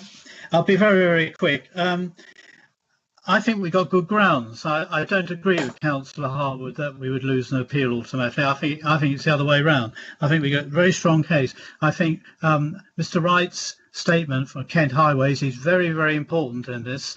We must take account of the Highways Authority. They don't say things lightly. And I think this is they make a very, very strong case. And I think both the grounds that Councillor Eve has read out take into account and reflect the Kent Highways position. So I think that is a very, very powerful position. And I do agree with almost everything that Councillor Mackay and Councillor Springett, of course, have both said. They said it very powerfully. So I don't want to take up too much time, but I totally support the proposal made by Councillor Eves and seconded by Councillor Kimmins. I think it's a very good proposal. It does reflect policy DM1 and DM21, which I think Councillor Atkinson referred to. So both those grounds I think are very strong and reflect the Kent Highways advice, and I think we should take that advice. Thank you. Thank you, Mr. Chairman. I won't take up more of your time. I'm going to take the two other members who've indicated they wish to speak, then Mr. Jarman, and then I hope to proceed to some sort of conclusion. Councillor Spooner. Thank you, Mr. Chairman. I'm still very, very much opposed to this application. We deferred it last October, and the applicants went away. They did a lot of work, and I think we deserve to give them credit on those issues that they investigated. But they have not been able to overcome the fundamental objection from Kent Highways. I fully respect the advice of our own officers. They do a very, very difficult job. I used to be a local authority planning officer myself many, many years ago. But we've also got excellent advice from KCC Highways. And we, as elected members, are caught in the middle. And I think we have to be safety first here. And I think we need to refuse this application for the reasons for refusal that were set out by Councillor Eves. And I'm happy to support the motion to refuse. Thank you. Right, Councillor Mumford, and I have one person whose message didn't come through the first time and who's now come through, who has now indicated he wishes to speak. Councillor Wilby. Councillor Mumford. Yeah, I'm not going to keep you too long. I can see the way this is going, and I will start by saying that I would have said more or less the same as what Councillor Harwood said. However, we're a long way away from what he said. A plan is just a plan, but there must be a reason, and we feel we have a reason. I wasn't part of the full council, but you've got to take on their their commitments. It is an allocated site. I did hear someone saying we need to take this to appeal so a government inspector can decide it. If anyone's just playing risk, I would remind you of one sentence: presumption in favour of sustainable development. And that goes back to your 5-year housing and land supply and your delivery. If you are willing to tie this up, be very also be aware that you're putting our 5-year housing and land supply in jeopardy. So the people that are just no, all right, Councillor Perry, I allowed you to speak. Allow me to speak. Thank you. Yes, members, please be courteous to each other. And I believe it will put our 5-year housing land supply in jeopardy. I believe that we've got a delivery rate problem coming aboard us. So if anyone is playing a risk game or just putting it in front of an inspector to see what he says, I would ask you to abstain. Thank you. Councillor Wilby, I'm sorry your message didn't come through the first time, but we've now got you. Yeah, thank you, Chairman. Yeah, I used the phone icon, which we were told to use in the first place when we started Skype. Anyhow, That didn't come through for some reason, but we've got you now. It's a question to KCC. It's just, I know they've given their opinion, but was any traffic modelling actually done to compare with what the applicant has provided? And also, I can think of many applications quite similar to this onto country lanes, Forstall Lane for one, where KCC didn't oppose it, and it's exactly the same kind of situation. So, I just want to know what's unique about this site that KCC have chosen to object about the traffic, because I don't think there's enough in the report to actually sway me, and I would like to object to this site. I do think it's in the wrong place. However, I don't think we've got enough to actually win the case, to be honest. So I think that's one of the issues. And the second question is more to the officers from NBC. With these traffic junction improvements that are being quoted about should have come forward for this application to proceed, it's my understanding the funding has already been given over to KCC, and KCC is the reason why that's being held up. So if we do go to appeal, is KCC willing to put some money behind, I know we're going to pay for it, but actually it's KCC that actually causing a lot of these issues to go with these junction improvements. They've had their money, they just haven't done anything with it. Thank you. Well, Mr. Wright, did you wish to briefly address that point? And I do mean briefly. Mr. Wright? Yes, thank you, Chairman. There were two parts to the question, I understand, that was directed at me. The first of those regarding traffic modelling. It's a requirement of an applicant to submit a transport assessment in support of a planning application, and we required that to include traffic modelling of Willington Street, and that was checked by our specialist traffic signals team. So we do vet and check the submissions that come in, and that really led us to the conclusion that by installing traffic signals at the Derringwood Drive junction, there would be a severe impact in terms of congestion on that particular corridor. The second question that was put to me was what is unique about this particular site that has led us to object? Well, I would say to that it happens to be within the southeastern quadrant of Maidstone, where we know that the most severe congestion issues exist, and also with specific regard to Church Road, we have a site that's accessed by a road that doesn't allow for continuous two-way traffic flow. So clearly those circumstances have led us to the objections that we've raised. Thank you, Mr. Wright. Mr. Jarman or Mr. Timms, you've got a final chance to comment, and then we are going to conclude. Yeah, thank you, Chair. It's a point of clarification, and I did raise it earlier. I'm unclear as to whether or not councillors do want to see the width of Church Road improved and footways put in. yes or no, because obviously it affects our case at a potential appeal. So I'd just like some clarity. I think that's a very fair point. Councillor Reeves, Councillor Kimantz, I think that's a very fair question. Thank you, Chair. Thank you, Mr. Jarman. I personally feel that, as it stands, it's a bit of a catch-22 that you're sort of putting us in. If there's a development going in that had been approved, then of course I would want the widening of the road. That would be a very sensible thing to do. But the fact is that the widening of the road does not take in the entire road and therefore does not mitigate the safety issue of the entire stretch, of which, if you know the road, which I'd like to think we all do, and having lived both Downswood, bottom of Spot Lane, Bearsted and now Langley Park, I know it incredibly well and drive it daily. You can't just take a small portion of that and say we're widening it, therefore problem solved, because it won't be. And that also does not mitigate, sorry, Chad, that does not mitigate the other issues caused and the concerns of KCC highways.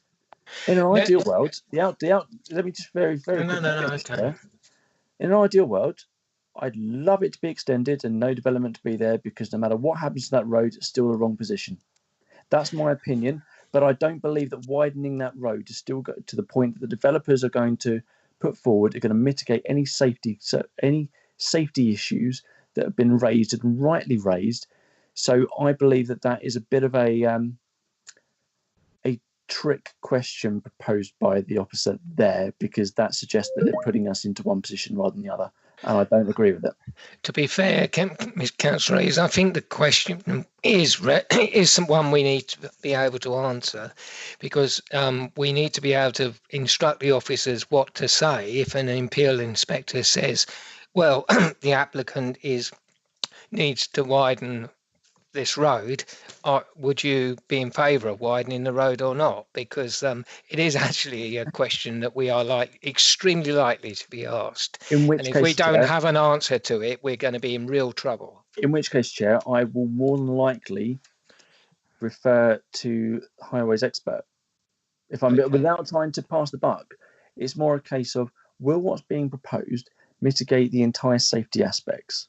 If what's being proposed, and which will allegedly be paid by SIL, I'm assuming, that is going to mitigate the safety issues, and Kent Highways are still refusing on those grounds that actually that will not provide the mitigation for that safety, then that's the answer to the question. It's right. Okay. So essentially, we don't have an answer to the question. Well, I mean, it's a case of it still does not mitigate one of the issues that were raised in the grounds, and therefore we would still have grounds. To be honest, it's a countryside situation. It's a countryside area whereby. I'm going to stop you there. Mr. Timms, please. Yeah, thanks, Chair. I mean, I think there's two issues on this. From what I can see, Councillor Reeves does not consider the widening, extending the 30 mile an hour, putting a build out in, basically the mitigation that the applicants put forward is sufficient. But the second point is, when we go to appeal, the inspector will say, should I approve this? What's our view on those measures? So there's two slightly different points. And I suppose that's just what we're trying to get out now as well. I think what Councillor Reeves is saying is that the mitigation, even if it happened, wouldn't solve the problem. So I think we could say that. That's fine sorry, I was just going to say that's fine to be in should be in the reason for refusal. We've said you need to be explicit that you don't consider the mitigation is sufficient. Okay, that's okay, I think that's fairly clear. You've answered that question. I've got something else indicating there. Is that you, Councillor Harwood? It's not very clear. Yes, it is. Yeah. I mean, the policy position on this is clear. However, I think on the road widening, I have some real concerns. If we do create the sight lines, if we do create the width, and yet we still have the pinch points, it's going to create danger both for motorists and additional danger, both for motorists and for pedestrians and cyclists and other users.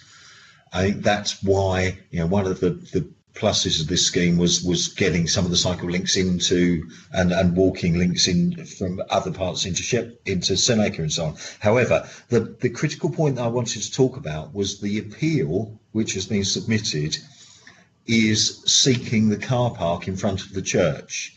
After the pre-application discussions and post-application discussions, a kind of happy medium had been negotiated whereby there will be a crescent of parking which hugs the edge of the new open space which would surround the church with trees rather than tarmac. I would like it, if at all possible, that Maidstone Council's position was to seek, if push comes to shove, the crescent parking approach rather than the more conventional car park approach, because it has less harm to the listed building and the landscape. So I just wanted to throw that into the debate. Councillor Reeves and Councillor Commence, it is always wise when going to appeal to have an idea of potential conditions that you would wish to see if the worst happens and it were approved. Would you take on board that comment and possibly the previous comment about the cycle and pedestrian routes from Councillor Harper? To actually be brought up at the appeal, because it's not unreasonable to have a discussion on conditions that might apply if the worst happened and an application were approved. Yeah, I was about to ask that, Chair, whether me commenting on a potential appeal would fall foul of my original position. So no, it doesn't. It's perfectly reasonable to have a belt and braces approach. So that's fine. Look, if my opinion, Chair, is that should this go to appeal and should there need to be some, some things put in place, some contingencies, then the widening of the road would need to be part of it. I agree. To be honest, I've not looked in too much detail about the positioning of the car park, but from what Councillor Harwood said, that makes a bit more sense. And I am entirely in favour of increasing the amount of pathways and cycle lanes in Maidstone Borough and encouraging people to be out on vehicles other than cars. So I agree that would be a good way forward. And I think that should be a way forward in every single application. Okay, thank you very much, members. I think it's all been said, really. Bear in mind, this is the outline application only that we are proceeding to vote on. Chairman, it's Debbie here, the committee clerk. Could you ask Councillor Eaves to sum up his reasons again, please? Yes, indeed, Councillor Eaves. Just the reasons for refusal. I think we're all clear on the two possible conditions that we would like to see discussed as a contingency. So the refusal grounds, please. The refusal grounds were, ground one was whilst mitigating increased traffic congestion on Daringwood Drive, the proposed improvements to the Daringwood Drive and Willington Street junction will result in severe traffic congestion on Willington Street, contrary to policies DM19 and DM21 of the adopted Maidstone Borough Local Plan and paragraph 108 of the MPPF. And the other one? Ground two is in line with the advice given by the Highways Authority. The proposal will result in the worsening safety issues on Church Road to the south of the site, which have not been addressed, and due to the constraints of the road, are likely to not be addressed. I can't remember quite your change of wording, Chair. That's fine. It was just the very long time scale. When I said never, you didn't like that, which is fair. Contrary to policy DM1 of the adopted Maidstone Borough Local Plan. Okay, is everyone clear on that? Plus, we've separately agreed that as part of this report to take forward those two conditions to any discussion.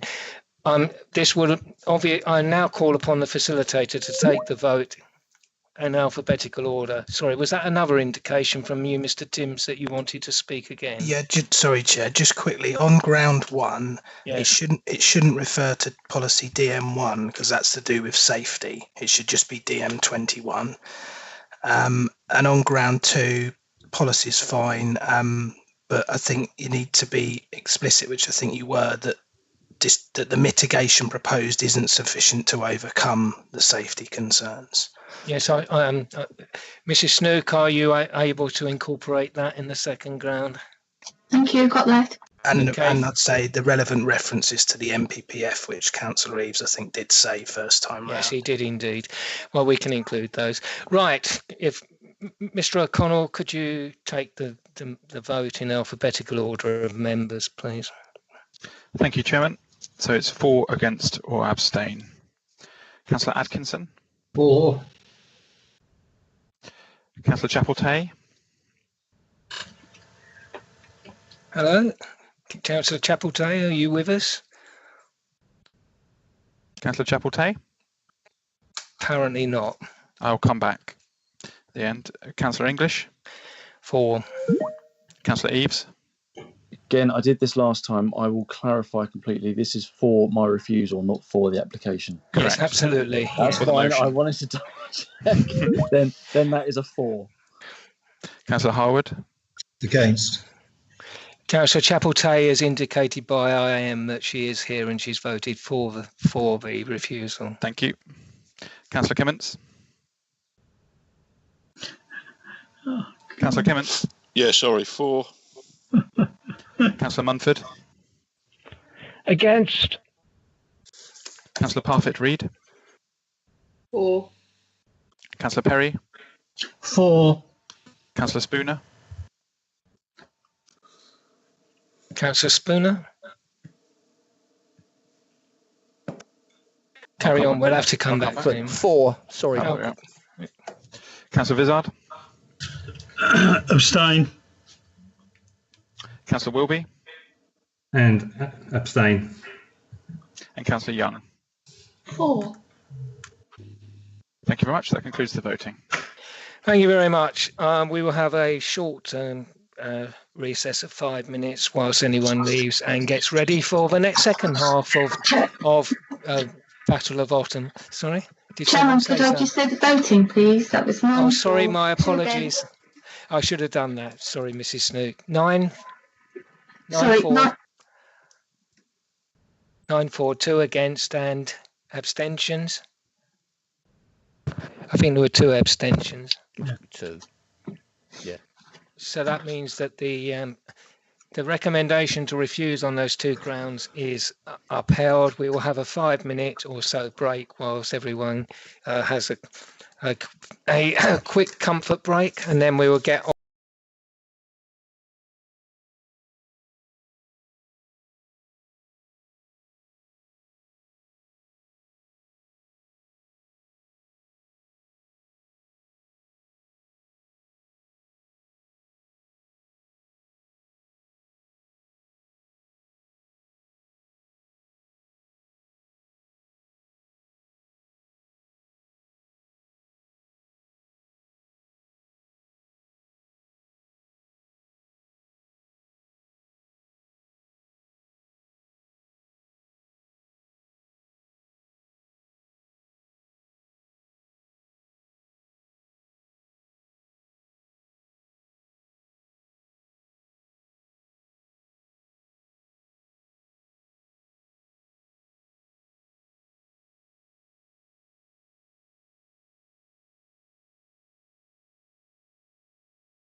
and the potential associated substantial costs, I request that we go into a Part 2 session in accordance with the Constitution, as you pointed out, Chairman.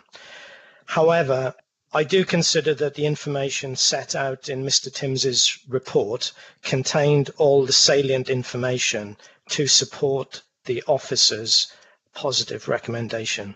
Thank you.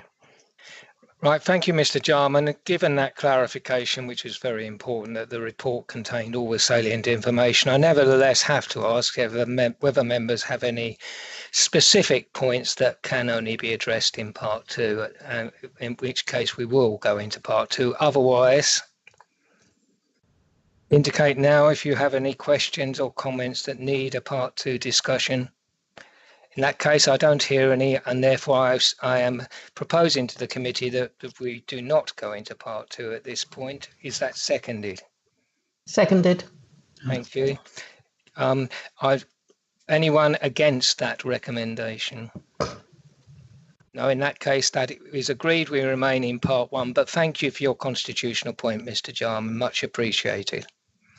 We now return to the agenda on the next application, which remains in the same geographical location, land west of Church Road, Otham, and this is the full application. Did the officers wish to briefly make any specific points on this particular application? No, thanks, Chair. I covered it in the original introduction. Thanks. Thank you very much. So we now go to the speakers. On this particular item, we have Mr. Hatcher, Chairman of the Chapman Avenue Area Residents Association, and we hopefully have a video from him. Thank you, Chairman. I'm just going to share my screen to you members, and then I shall start the video.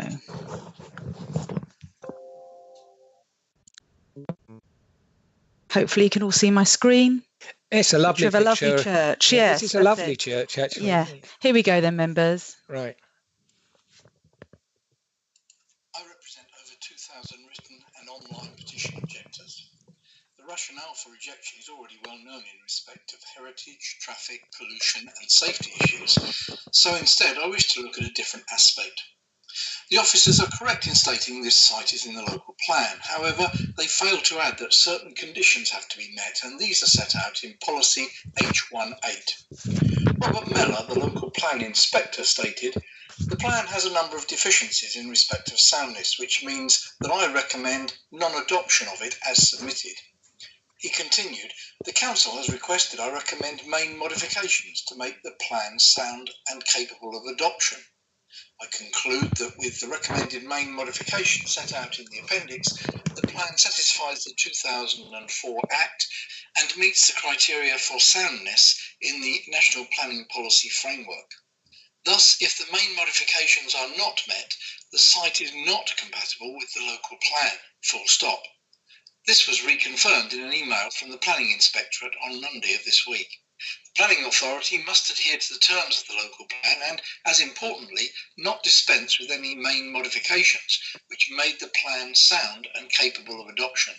Bellway recognise they have a problem, as they set out in a letter to officers dated the 19th of May 2017, which, commenting on the modifications, stated, "Taking all of the above into account, the proposed amendments to allocation H18 is not deliverable, is not supported by a robust evidence base, and is therefore unsound.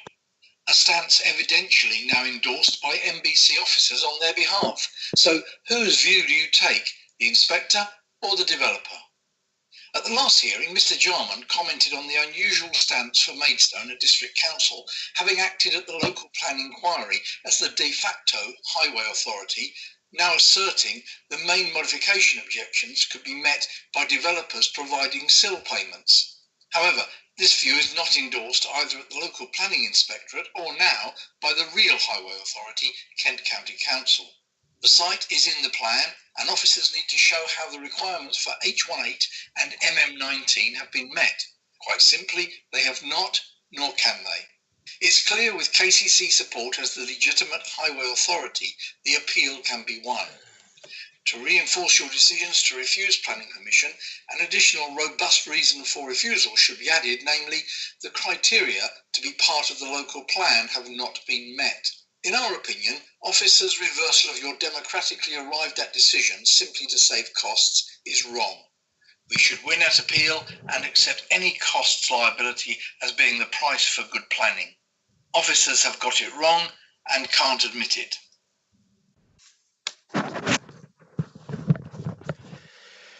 Right. Thank you very much, Mr. Hatcher. That was a very high-tech presentation, very, very interesting. Right, the other public speakers only indicated that their video should be played on the outline, so that they don't wish to speak again. We have Councillor Harper did not wish to speak again, so we have Councillors Newton, Mackay and Springett. I would ask members not to repeat anything that they said earlier, but just to add anything that's specific to this application. Councillor Newton. Councillor Newton. Second, there we go. Right, can you hear me? Yes, Councillor. Yeah, I really don't want to follow that because I think the previous presentation by video covers what I would have said. So, thank you very much. I do appreciate your brevity. It's much appreciated. Councillor Mackay.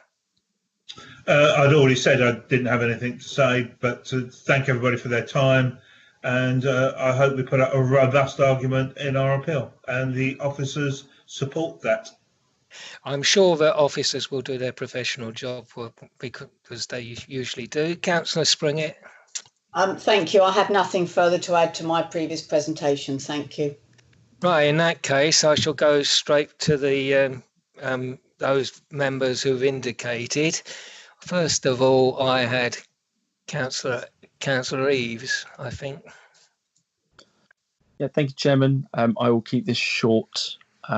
I will skip the whole fluff and go straight to move to refuse this application on the grounds of, and again, I'm probably going to be reiterating what was said before, but obviously we need to go through it again. Ground one, whilst mitigating increased traffic congestion on Durningwood Drive, proposed improvements to the Durningwood Drive and Willington Street junction will result in severe traffic congestion on Willington Street, contrary to policies. Now, following up on the last one, I believe I just need to miss out the DM1 and contrary to DM21 of the adopted Maidstone Borough Local Plan and paragraph 108 of the NPPF. And ground two, in line with the advice given by the Highways Authority, the proposal will result in worsening safety issues on Church Road to the south of the site, which have not been addressed, and due to the constraints of the road are likely to not be addressed, contrary to policy DM1 of the adopted Maidstone Borough Local Plan. In addition to that, anything that was added in that I forgot to note down from last time as clarifications as well. Yes, plus those two conditions if we need to. Yes. As that's seconded by Councillor Kimantz again. Do you wish to speak at this point? Councillor Kimantz? No, thank you, Mr. Chairman. I think I see Councillor Harwood indicating. Thank you. Then Mr. Jarman. Yeah, a couple of small points. One was the issue which I think Councillor Eaves picked up around the less intrusive crescent of parking versus the more conventional. Yes, we did pick those up, yeah. That was picked up. I just wanted to ask a question about, we know that we've already had a competing appeal. I just wanted the case officer to come in around the issue of the renewable energy which was negotiated within the affordable housing on the site and the landscaping improvements that have been negotiated in relation to the additional buffer around the ancient woodland. Are they being challenged in any way through the local plan? I know that the car park issue came up through as the conventional car park is being appealed by the applicants, and as is the road widening. I did want the officers just to come back on those landscape and built design issues. Thank you. Yes, I see that you've indicated to speak already, Mr. Timms. Did you want to cover that as well? Yeah, thank you, Chair. I mean, for the detailed application, there's obviously detailed plans which shows the landscape buffers. So that's what the applicant's currently, if this is refused and goes to appeal, that's what the plans currently are. In terms of renewables, I think that's obviously part of their proposals. Seems to me members would want us to seek those should we be at appeal, but I guess it's up to the applicant whether they continue with those or wish to take them out. But the message, I think, is clear that officers should request them on behalf of the committee. Obviously, it puts us in a difficult position from the policy position, but if that's members' wish, then I guess that can be taken forward. And the last point, was it on the car park? Obviously, that's that's the crescent, because it's a detailed application, so it's the crescent of parking on this application. Thank you. Did you want to add anything else, Mr. Timms? Because this could be quite a short debate. Sorry, it's just very quickly on the reason for refusal. I think Councillor Eaves referred to paragraph 108. I think it's 109 as well. But it's the trouble when you're very specific on the MBPF, you can sort of miss paragraphs. But it's put in paragraph 109 as well. Yes, that will probably be a good idea. I assume that's okay with you, Councillor Eaves. Yes, agree, Chair. Right, and Councillor Kimmans. Yeah, agreed, Chair. Right, Mr. Jarman, did you wish to say anything? I think you sort of indicated.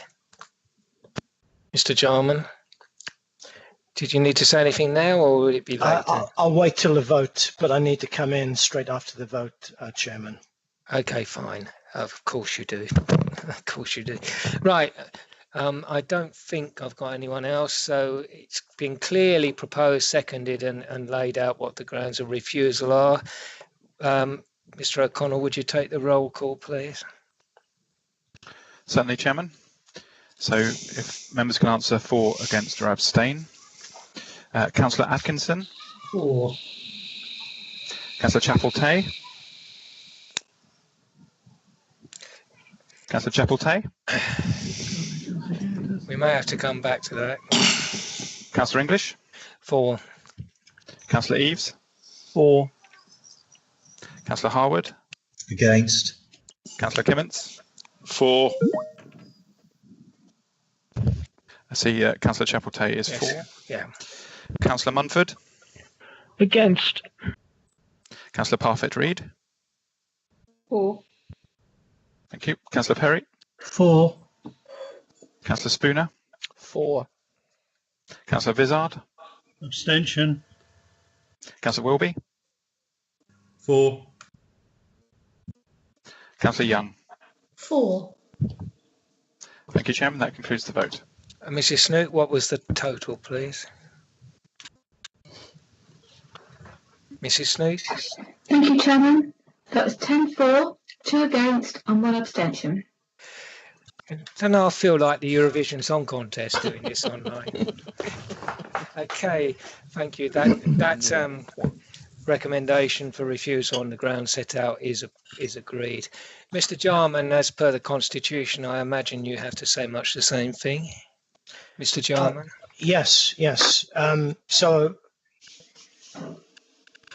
we've gone through the Constitution on the outline application, which is the subject of an appeal. So I'm assuming members don't want to go into Part 2 on the detailed application for the same reasons they didn't want to go into Part 2 on the outline application. However, because of the risk of substantial costs, I recommend that both applications are referred to Policy and Resources Committee.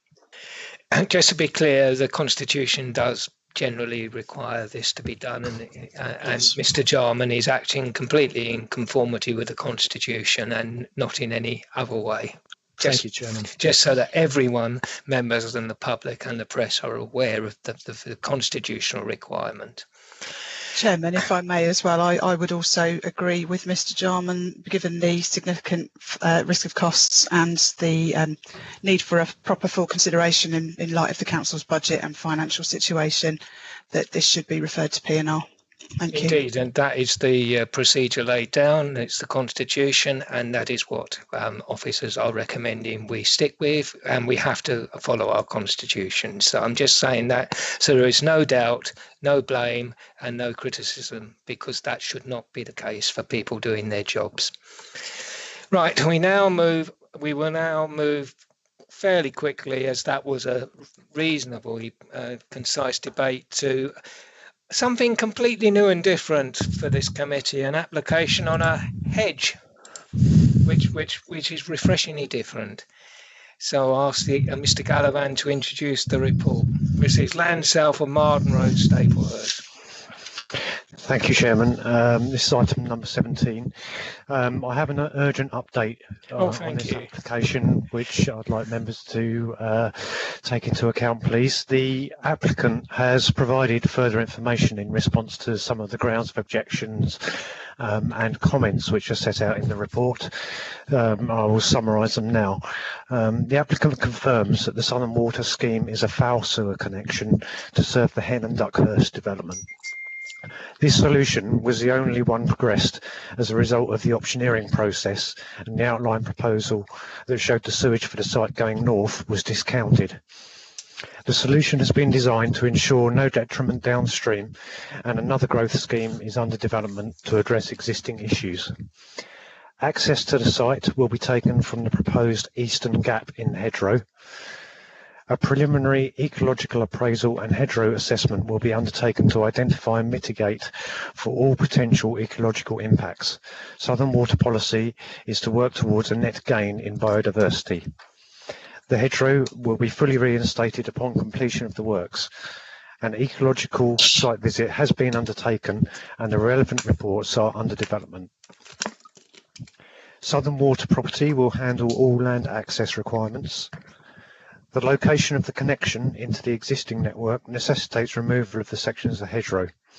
The connection is beneath where the hedgerow grows, and a working area is required to facilitate the proposed works. The proposed works will be carried out under Southern Water's permitted development rights. The box storage tank will be located below ground. And that concludes the urgent update. Thank you very much indeed. So I will now introduce the item.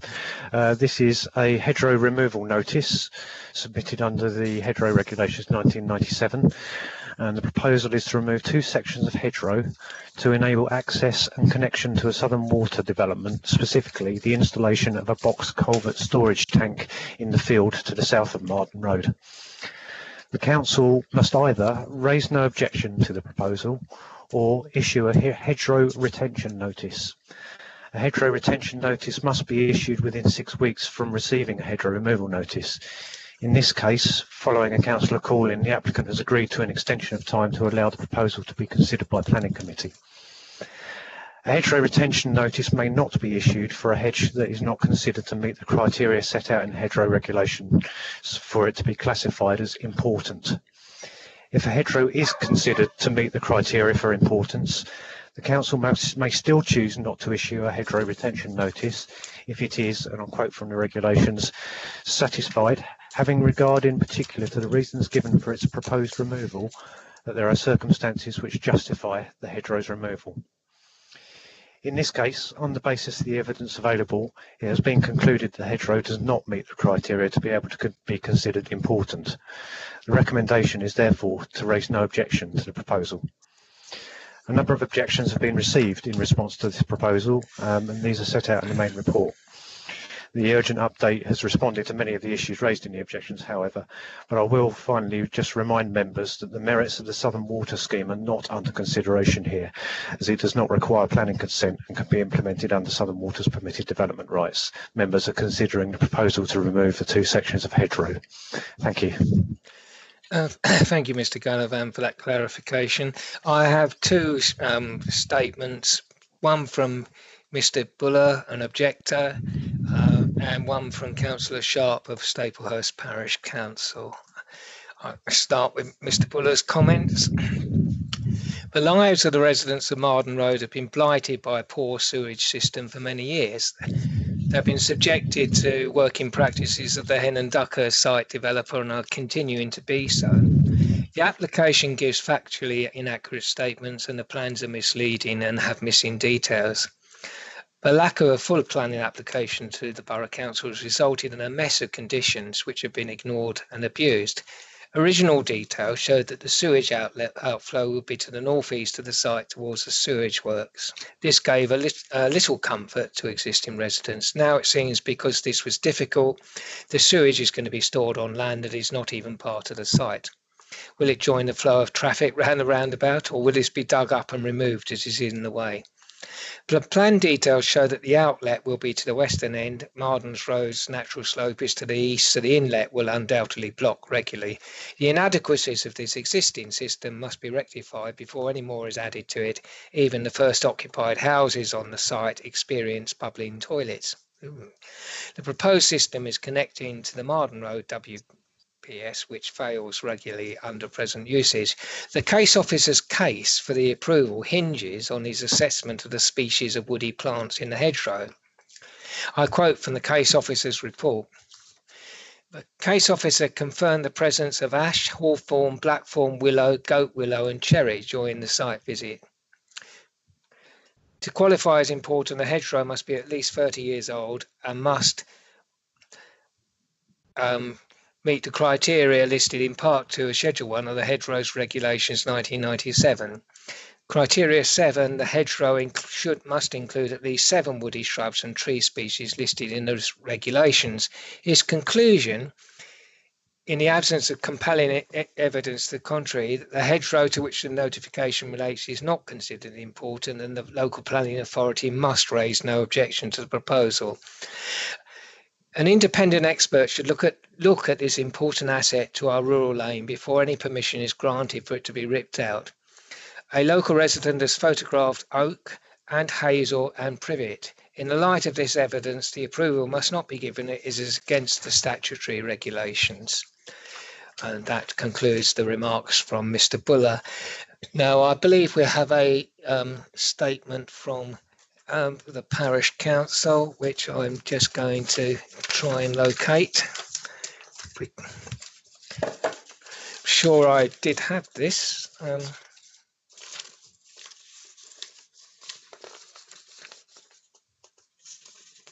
Bear with me, I seem to have mislaid the parish council's comments. Do you have a copy, Mr. O'Connell? Chairman, it's part of the email with both comments on the same email. Oh, right. That would I don't have the second page for some reason just hasn't printed. Have you got a copy? Bear with me one moment, Chairman, and I'll have a look. It just hasn't come out. Where are we? Chairman, I have a copy of it open on my screen if that assists. I'm happy to read it out for the committee. I'm sorry, yes. Cheryl. Would you mind? I'm terribly sorry about this. It just hasn't printed. No, that's absolutely fine. There are 2 comments on one piece of paper. One relates to this application and then another one relates to a further application later on the agenda. So I will just read for the application that we're considering now. And it is from Staplehurst Parish Council. Reference 501035 Hedge, Marden Road. Please refuse this application until some answers to pertinent questions have been supplied. At first glance, this seems an innocuous request to remove a hedgerow to insert a box culvert storage tank, but it raises questions about the use and ownership and potential further development of land which Staplehurst Parish Council know nothing about. The proposal is to create a box culvert storage tank on the south side of Marden Road, connected to the Hen and Duckhurst development on the north side of the road. This raises serious concerns about surface water and drainage generally, already an established concern, that now seems to be passed over the road from the development. We do not know if this is above or below ground, nor how it is connected with the development over the road. Added to this, the concern that the developer seems to have established rights to the south side. Is this being readied for another development Staplehurst Parish Council know nothing about? We also feel it would be a good idea for any plans submitted to be accurate, i.e. to show the roundabout that already exists. It seems this is for the Hen and Duckhurst development, but outline proposals for Hen and Duckhurst development showed the sewerage for the site going north, not to the southwest, as the Marden Road system was already oversubscribed. There needs to be clarity about how sewage will be discharged, as the pipes are old and there have already been overspill into existing residents' households. This is an established hedgerow which may not be deemed important as it hasn't been managed by humans, but as an established hedge it is pretty important to the wildlife that live in and around it. Please do not underestimate the disruption its removal will cause to the wildlife. Whilst we appreciate the storage tank seems already to have permission, we do not feel confident that this is an appropriate method to deal with the ongoing drainage issues on the Hen and Duckhurst development. We would suggest, if it is deemed necessary, that it is a few metres further south and therefore removes the need to destroy the hedge. And that's the end of the statement, Chairman. Thank you very much, Ms. Park. And thank you for the assistance. I don't know how that's happened, because I do in fact have the other representation from Staplehurst, which should be on the same email, which is bizarre, but there you go. Councillor Perry, do you wish to speak, as this is your neck of the woods, isn't it? Perry? Yes. I did call it in as well. So I think I used the word innocuous as well, because when I first looked at it, I thought, no, okay. But when you look into this more, of course, it hides a multitude of sins. And I think both the objectors, and I think particularly Malcolm Buller's statement, is very, very clear on why either this should be refused or at the very least deferred, because there's a whole raft of questions that are unanswered. I actually dug out the DHA drainage technical note 5 years ago, and it's very clear our outline planning permission was given on the basis of this going due north. So this is the foul water. Now, this is a very serious issue in Staplehurst. It really, really is. We all know, and everybody knows, including Southern Water, that the Marden Road sewer system is pretty well, not on the verge of collapse, but it's pretty close to it. And Southern Water's record on this wasn't terribly good, I have to say, and I think they would admit this themselves. And it took our MP to get their chief executive at the time in to her office and bang the table at him, and to make sure they actually did something. And they did put some more pumping facilities in there, but it still is not enough. And this Hen and Duckhurst site has already caused problems. And we've had problems this year, in fact, with people's toilets overflowing and sewage coming up in people's gardens. There's a whole raft of issues here. Now, I'm not trying to make a big issue, but the point is that removing this hedge and putting this storage tank in is hiding something. It's pretty serious, and I think this whole issue, why wasn't it the original plan, which we agreed was on the outline, certainly was for the sewage to go due north on a new pipe, and it has never been done. And all they've done is take the easy road out and put it into the existing system, and it's not working, and it's going to cause trouble in the future. And in fact, one of the letters I dug out actually said that this will cause flooding. It doesn't resolve the flooding issues in this area, and I absolutely agree. So the other point I would make, and it's made, I think, by the parish council, or it's made by Malcolm Buller as well, is that this hedgerow, there are species in there, that additional species that haven't been, are not in the report, including oak and various other species. So I think that needs re-looking at as well. So I think it should, I just think for various reasons, we haven't been given all the information, and I think this should be refused at this stage. Thank you.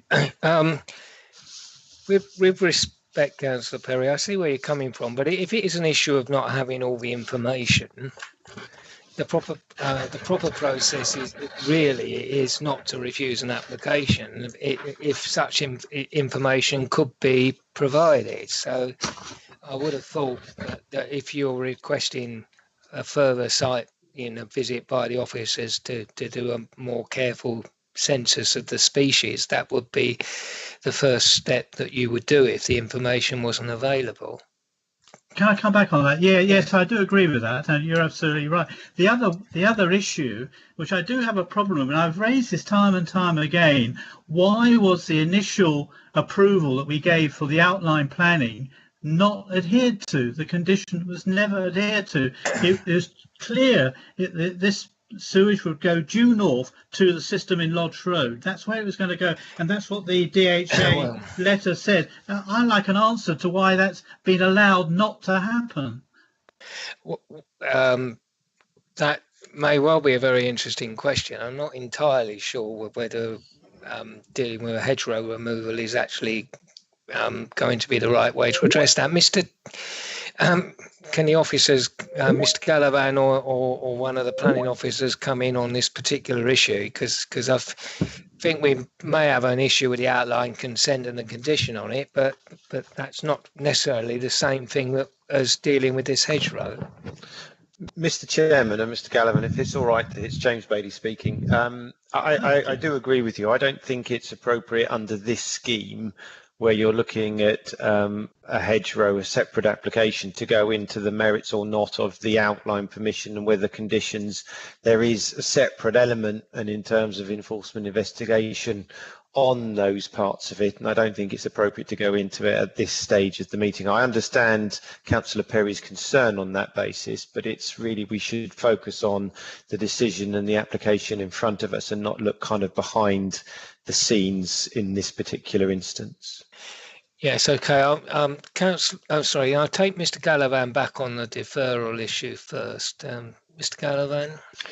Yes, thank you, Chairman. I would just warn members that going for the option of deferring the application at this stage, we are well past the 42 days, and we've only got an extension because of the applicant's agreement. So if we choose to defer, there's a chance that the applicant may decide that they do not want to grant a further extension of time, at which point the ability to issue a hedgerow retention notice is then out of the council's hands. In that case, we probably have to I take back what I said. In that case, we would have to refuse it if we wanted to do anything else. Councillor Harwood. Thank you, Chairman. One thing procedurally is that we're coming back next Thursday anyway. I think it would be perhaps unreasonable for the applicant to raise a concern over a delay of just a week. But there's an interesting issue here around. I took a look at the hedge on Tuesday, and there are indeed significantly more than the 7 woody species in the whole length of hedge. So therefore, you know, if it's an either or, but within the sections which were supposed to be lost, there the case officer is absolutely correct in terms of the species. So I think there's a kind of element of where do you acknowledge, and I suggest it's the whole hedge that we should be looking at. So that does tend to militate towards a refusal. But the point that struck me on looking at the site was it is it's a lovely old blousy tall hedge with quite a lot of gaps in it. The amount of hedgerow proposed to be lost seemed to be overkill to me as to what was needed. So I do wonder whether a refusal approach may make the applicants take stock in terms of getting a no-dig or another approach of getting the pipe through, because it looks to me it's the construction compound and works to actually put the sewerage system in, which is going to cause the problem, not getting the pipe through the hedge. Okay, that sounds logical. Is that a recommendation that you're moving, Councillor Harwood? Yeah, I'm happy to go down the refusal line. Yes. I'll second that, Councillor Harwood, if you like. Thank you. Thank you, Councillor Wilby, and then we'll wrap this up.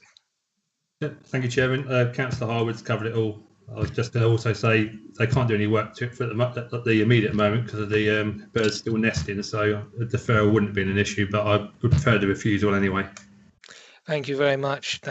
Okay, everyone clear on why we're doing that? Do I need to repeat any grounds for the officers? Chairman, could you clarify the ground, please? Councillor Harwood. Yes, the taking into account the entire length of the hedge, there are more than 7 woody species within the hedgerow, so it would appear to qualify as an important hedgerow. And I think there is another issue that we're not satisfied that the least damaging approach to getting the connection is being taken forward. So hopefully by actually designating the hedge as important, a less damaging route to getting the pipeline through can be progressed. Thank you very much. That's very clear. No one else is indicating other than Mr. Gallivan. Did you want to say anything? No? Yes, please. Just to come back on a couple of those points. Firstly, we can't refuse the application as such. We would be making a decision to issue a hedgerow retention notice. And just to reiterate something that you may have missed in the urgent update, that the Southern Waters have stated that the necessity to remove the section of hedgerow is because the location of the connection into the existing network is directly beneath it. So an alternative option such as tunnelling to enable the pipework to reach the connection is not a solution to that issue. They would actually have to physically remove the hedge to find the connection. Yeah, it's a question of how much of the hedge, I think, Mr. Gallivan. Yeah. So a technical correction that we issue a hedgerow retention notice as opposed to refusing the application. I'm sure the movers and seconder will take that on board. Yeah, I thought that's what we were saying, that we had to. Yes, I thought we were, but I never mentioned refuse or approve or anything. No, I didn't think anyone did, but just for the sake of clarity, okay, those in favour of the recommendation, please indicate by roll call. Mr. O'Connell. Thank you, Chairman. Councillor Atkinson. 4. Councillor Chapel-Tay. 4. Welcome back. Councillor English. 4. Councillor Eaves. 4. Councillor Harwood. 4. Councillor Clements. 4. Councillor Munford. 4. Councillor Parfitt-Reid. Councillor Parfitt-Reid. 4. Thank you. Councillor Perry. 4. Councillor Spooner. 4. Councillor Vizard. 4. Councillor Wilby. 4. And Councillor Young. 4. Thank you, Chairman. Thank you. Voting. Mrs. Snook. Chairman, that's unanimous. Thank you. Right, so that recommendation is agreed to issue the retention notice.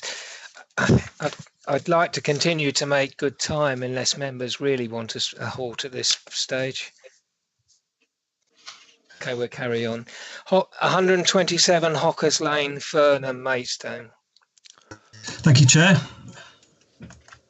Just share my screen.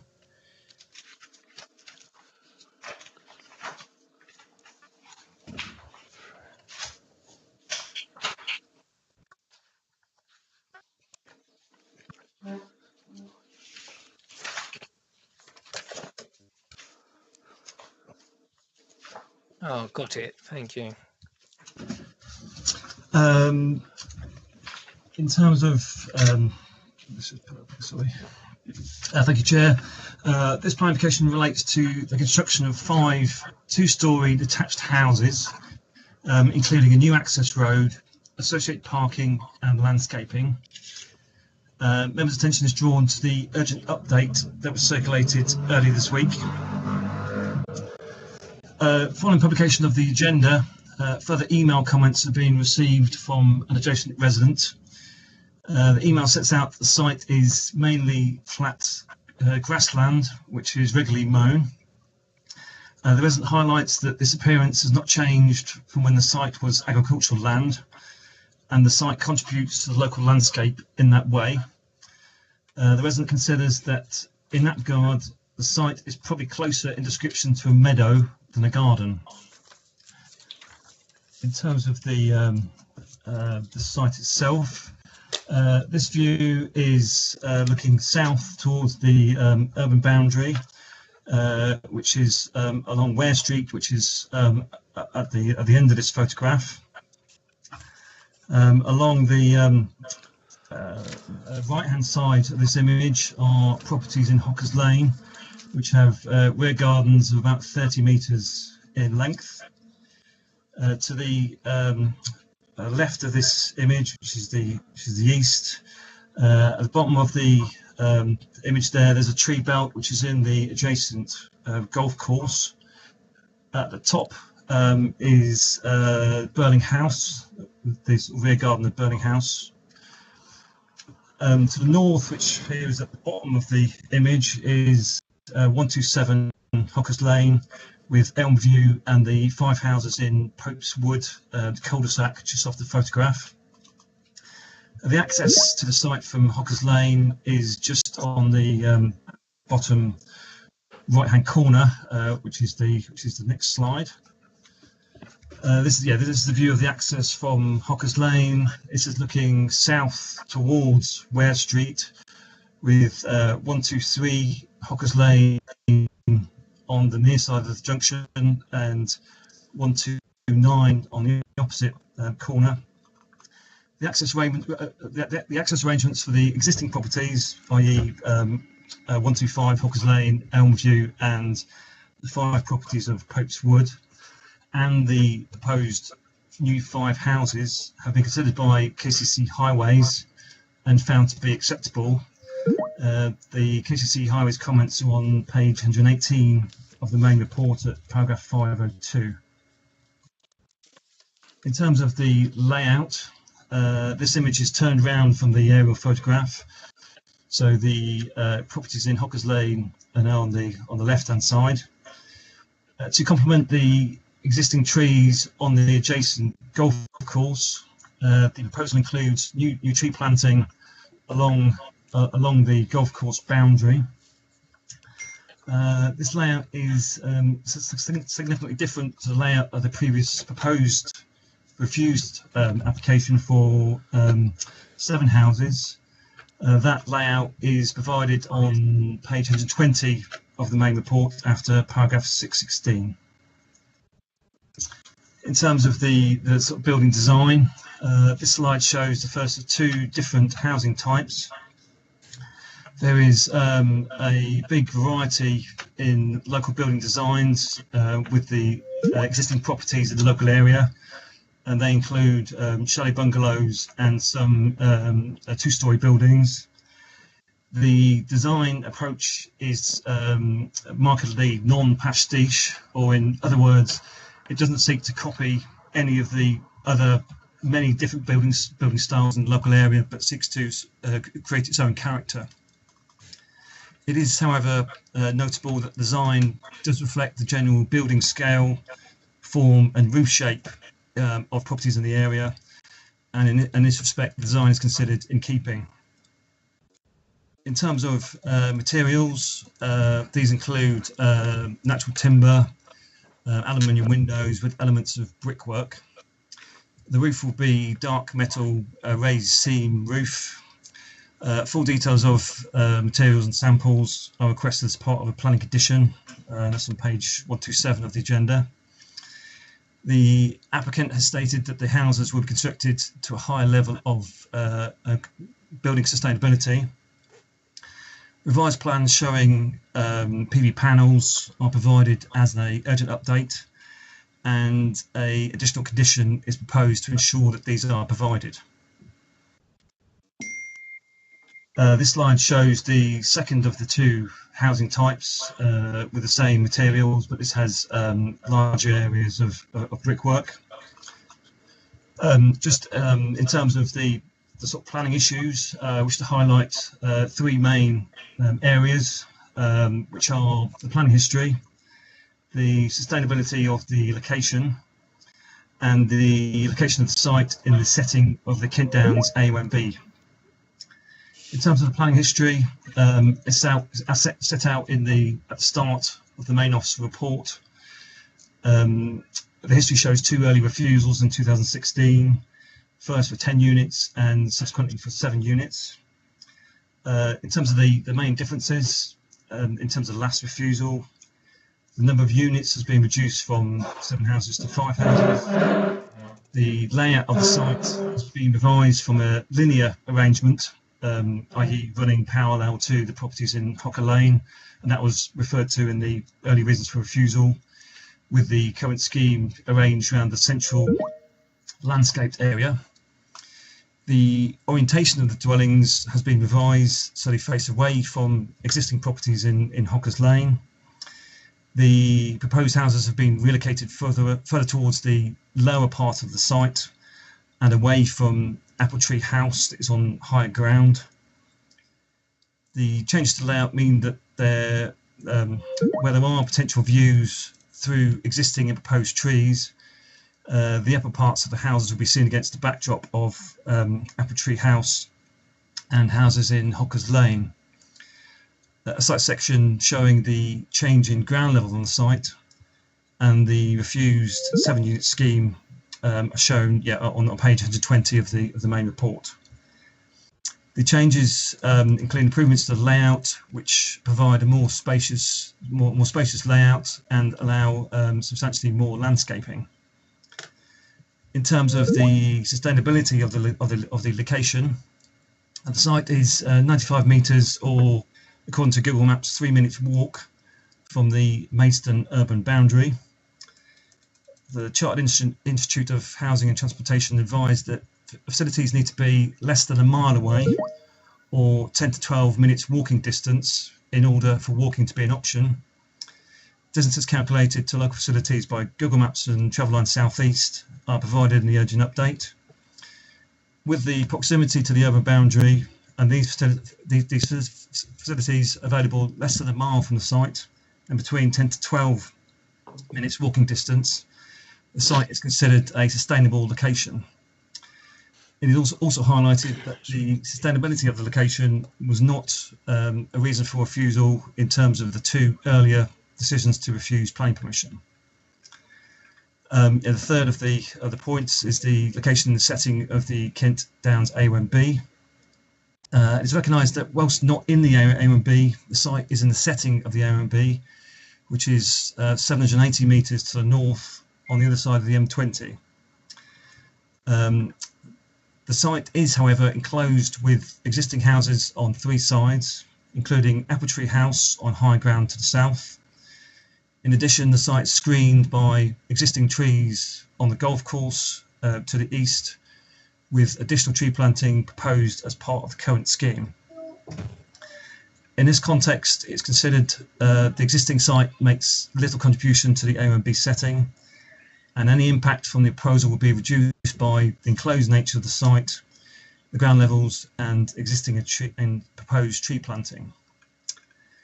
In conclusion, the proposal is considered acceptable in terms of design and appearance. There are no unacceptable impacts on character and appearance, including the visual character of the area generally and the A1B setting. It is pointed out that the test in local plan policy SP 17.4 is that proposals should not have a significant adverse impact on the setting of the Kent Downs A1B. It is not considered that the proposal will meet this test for the reasons outlined. Despite its location in the countryside, the site is considered within close proximity of the Maidstone urban area, and the services found within this area, and is not considered in an isolated or unsustainable location. The proposals have been found to be acceptable in relation to parking and highway safety. On this basis, the officer recommendation is to approve planning permission subject to the planning conditions as set out in the officer report and the urgent update. Thank you. Thank you, Mr. Ryan. We have a number of indications on this application. We have Mr. Pollitt, an objector, Mr. Street for the applicant, and 2 visiting members, Councillor Springett and Councillor de Wigand Shepherd. Starting with the comments from the objector, Mr. Pollitt. The application is on a site that has previously been rejected for development, with the rejection upheld by the Planning Inspectorate on the 7th of March 2017. The reasons for rejecting development on the site remain. The site is outside the area designated for new housing in the Maidstone Borough Plan 2017. The Borough Plan identifies need to maintain the green and blue environs of Maidstone, The Borough Plan Spatial Strategy Policy, SB17, 106, 110, 418, says that the council will protect its most valuable and sensitive landscapes, including the Kent Downs area of outstanding natural beauty and its setting. The proposed site is a field that until 2018 was used to graze horses. It is in the setting of the OMB. The development proposal is not necessary for agriculture or forestry and is not meeting a local need that is not already met by sites identified in the Borough Plan. The Borough Plan policies DM1, 6, 5 and 6.6 refer to the Kent AOMB management plan that identifies the need to preserve the tranquility of the AOMB. This proposal is an exemplar of a small-scale development that will have a cumulative impact on the special character and qualities of the AOMB. The visual appearance of the proposed properties are not in keeping with housing in the area, nor are they in a local vernacular style.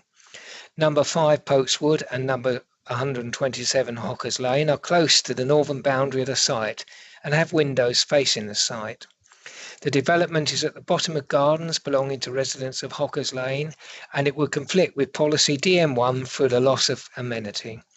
The development would further exacerbate the traffic problems in the area, which have markedly increased over recent years prior to lockdown, and were frequently queues of traffic along Bearsted Road up to the junction with Hockers Lane. In addition, the access road to the site is a single track that already serves 5 houses in Pokeswood and 127 Hockers Lane. The traffic from 5 multi-car households would double the use of this unsuitable road and does not meet the criteria set out in policy DM1. Thank you for your consideration, John Pollett. We have, I believe, a video from the applicant, Mr. Street. Thank you, Chairman. Just bear with me and I will share my desktop again. Thank you very much.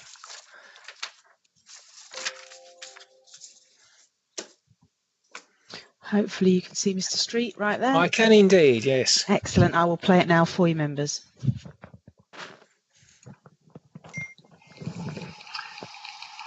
you for allowing me to speak this evening. I'm Andrew Street, planning consultant working on behalf of the applicant. Before we submitted this plan application, we had a pre-application consultation meeting with the planning department and written feedback. The feedback we received, which was for 5 properties, was positive and indicated that we would receive a favourable recommendation from officers. The site at present is garden land with no noticeable features other than it is a large expanse of residential grassland. The site is well screened from public vantage points and is bounded on 3 sides by existing properties. The proposal is sought to address the previous reasons for refusal set out in the inspector's earlier decision notices, and these have already been commented upon in detail in the Planning Officer's Planning Committee report this evening. This scheme is for 5 detached properties using an existing access off Hockers Lane that is owned by the applicant. There are no concerns raised by Kent Highway Services. Only 5 properties are proposed on the land to allow for space between them and to allow for new landscaping within the development, and also for screening along the boundaries.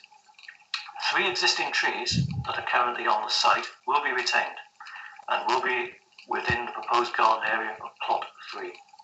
The proposal is to place the houses on the lowest part of the site as it currently dips into the centre and then rises towards the northern boundary. The properties are positioned to prevent any overlooking on adjacent houses or their gardens, and also will be well screened by the proposed new landscaping. The layout is based around a central access, acting as a focal point, which will be an open landscaped area incorporating the Suds Pond, and this development will be self-contained. It is worth noting that in terms of location and its distance from local services and shops, plus public transport, this has not, I repeat, not been raised as an issue previously by the local plan authority or by the plan inspector. We have incorporated a number of additional elements to the scheme. We've incorporated vehicle charging points, solar panels on the south facing roof slopes of the properties. We've incorporated also a sustainable pond, which is shown on the site layout plan this evening. Trees are protected along the boundary areas. They are outside the private garden areas and will be managed and maintained. Thank you for the opportunity to speak to you this evening. We look forward to a favourable response. Thank you.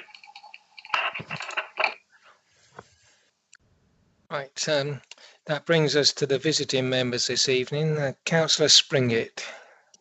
Just a point of order, Chair. Councillor de Wigendine is the ward member, so by rights, should he go ahead of me? I don't mind, but just it doesn't matter on visiting members. So, okay, Councillor Springett.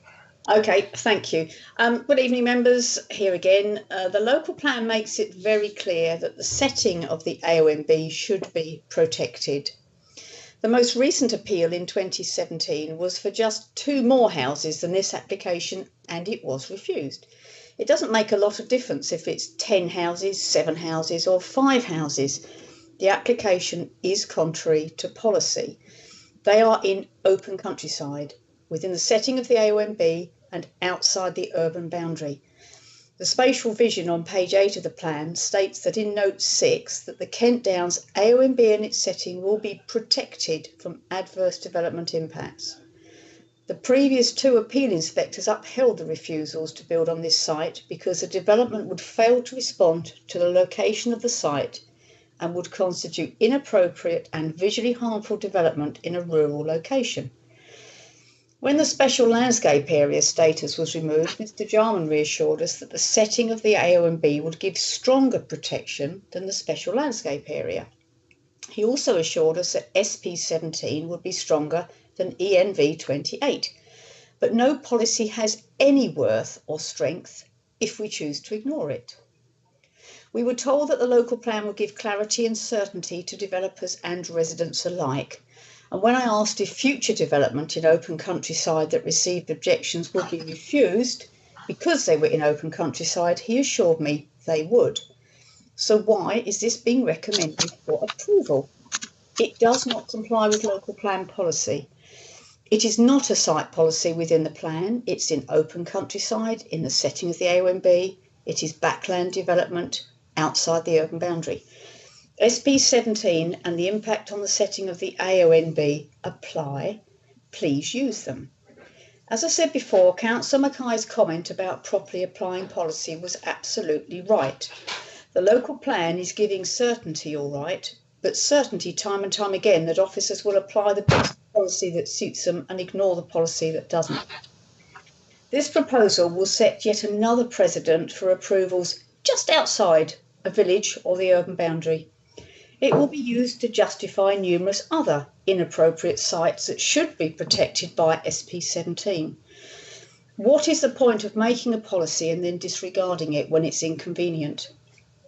It brings mistrust from councillors and residents alike. Mr. Jarman warns us against considering permitting building in the AONB as it sets a precedent.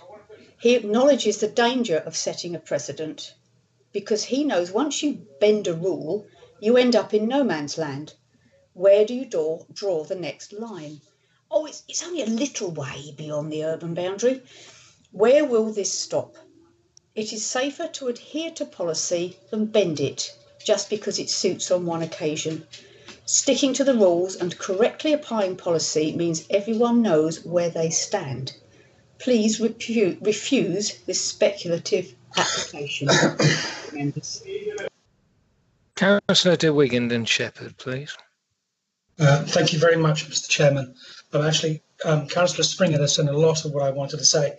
Right, I will also go back to referring to our work on the Local Plan 2017. We talked a lot about land protection and the SLAs over the years, especially in respect to the setting of the AONB, where this plot is sited. The head of planning was clear that SLAs were unnecessary because the new protections in the plan were as strong, if not stronger, than the old plan.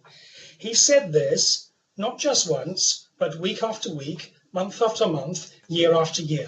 The head of planning always assured us of this. And now, in one of the first points made in the officer's report, it states, this decision, the previous decision, was taken before the adoption of the local plan, which cancelled the area of special landscape character designation. The applicant site does not have any landscape designation. The head of planning said that the setting of the A and B had much stronger protection, but apparently that's not so, because this report says that is not true.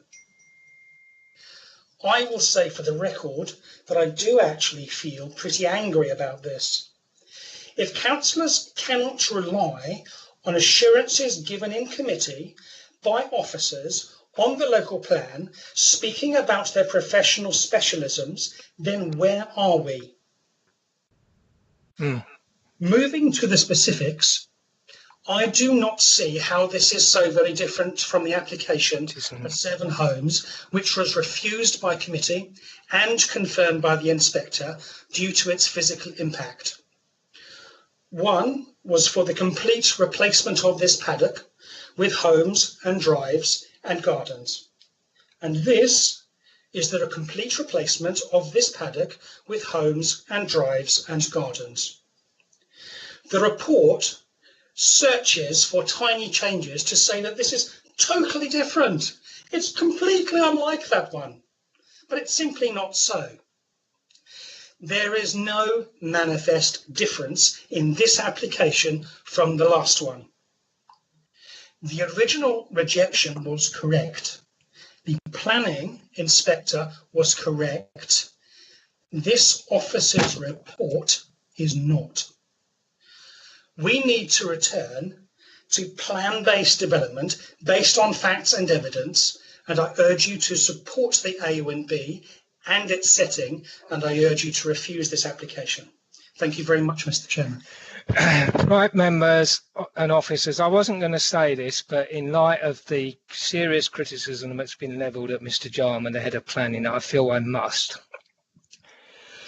This afternoon, Mr. Jarman raised with me his own concerns about this report and expressed his view that it wasn't compliant with the policy. I must stress that this report was not prepared by Mr. Jarman, and that his view, he can come in on this if he wishes, is more in line with yours. I would have to say that looking at this application, speaking as someone who's been around a while, I don't see how it's compliant with policy at all. And the minor changes that have been made do not seem to address the issues, although some of the specifics in terms of the ecological nature of the buildings is admirable, but it doesn't address the main policy issue. And if we do follow this line of approach, it's only just outside the urban area, it's only just in the setting of the AONB, it's only just this, it's only just that. Well, we're going to concrete over every last blade of grass in the setting of the AONB, and then probably move on to the AONB itself. So we've got to be careful how we approach this. In my personal opinion, this is not compliant with policy, and the previous grounds of refusal for the most part stand. Whether this was 10 houses, 7 or 5 or 1 is not the point. It's that it's not compliant with policy. I wasn't going to say any of this, but Councillor de Wigington, in the light of what you and Val said about Mr. Jarman, I did feel I had to say something at this point. I mean, Chairman, I'd second it. If you're moving refusal, you seem to have said it all, and I don't think we need a debate. I am moving refusal on the grounds of that this policy, Agreed. This application is totally non-compliant with SP 17. Seconded.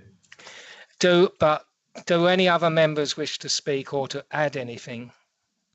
No. Okay, in that case, I'm going to take. Yes. Chairman, sorry, James Bailey again. Yes. I'm afraid we're going to need a bit more.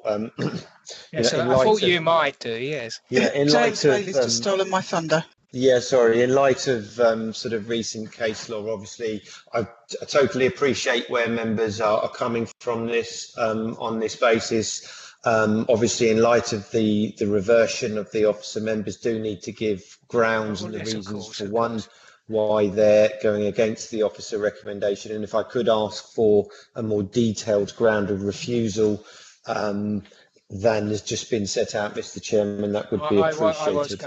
I was going to do that, but I just wanted to make sure whether anyone else who's indicated to speak really wishes to.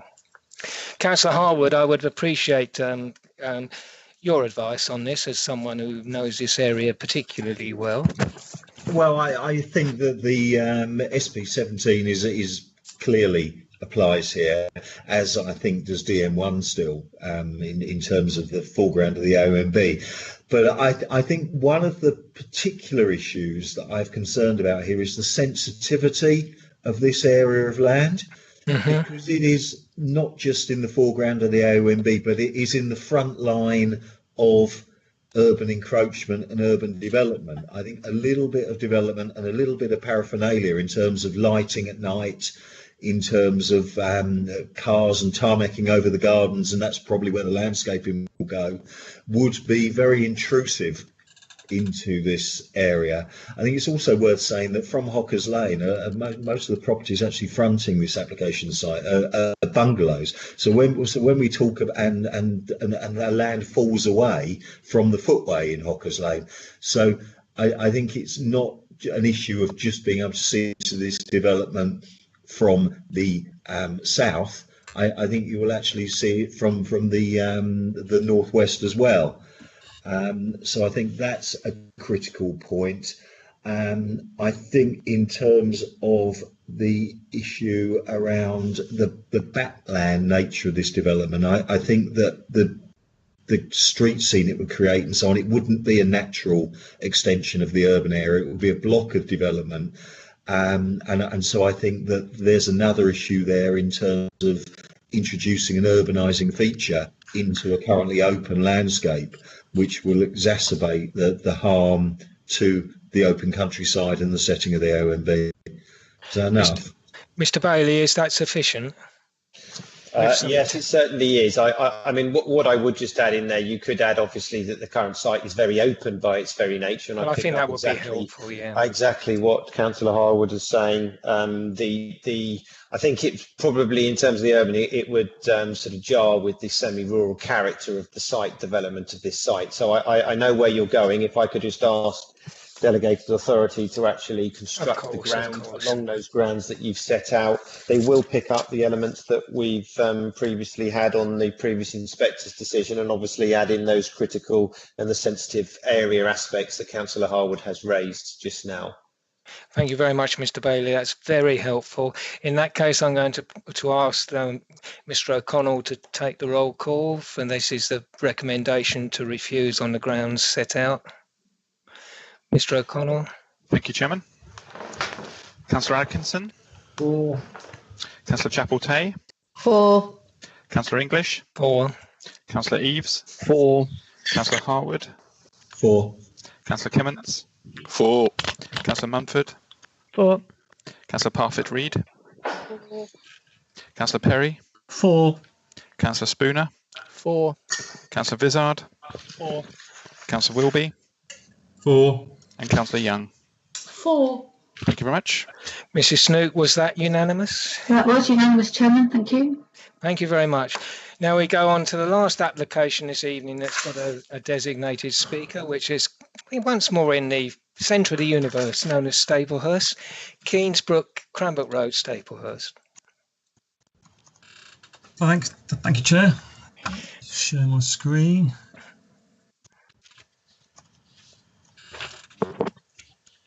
This application relates to the creation of a new vehicle access across an existing drainage ditch.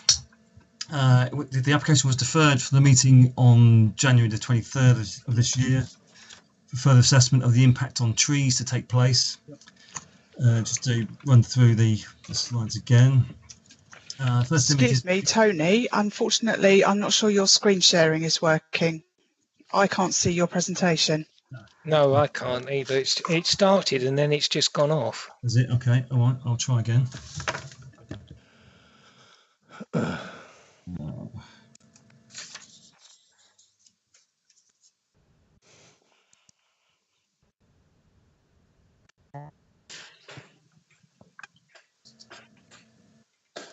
Oh, we got it now, Tony. It's come back. Yep, excellent. This image is looking out from inside the site to Cranbrook Road, showing the existing access. And the second slide shows the existing access from the south. The drainage ditch is visible along the edge of the road, and the existing bridge across the drainage ditch. Existing access is set from the road. This is highlighted in terms of driver sight lines. The setback will be maintained with the proposed new access. This is further along the road, showing the existing access visible in the distance.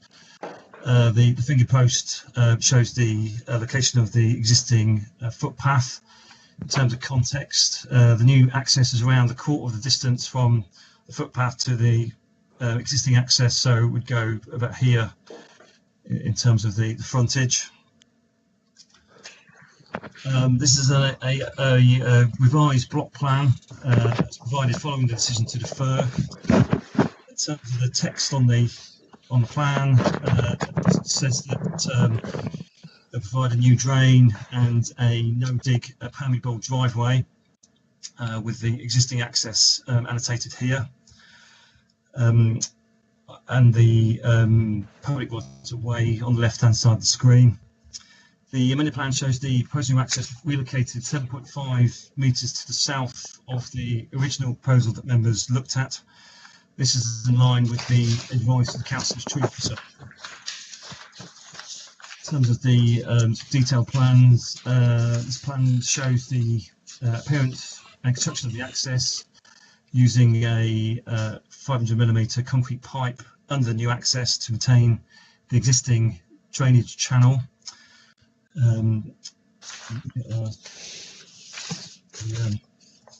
That's a more sort of zoomed in version of that detail, showing the concrete pipe, the Kingsbrook Drive and the existing property, and the road on the right hand side of the screen there.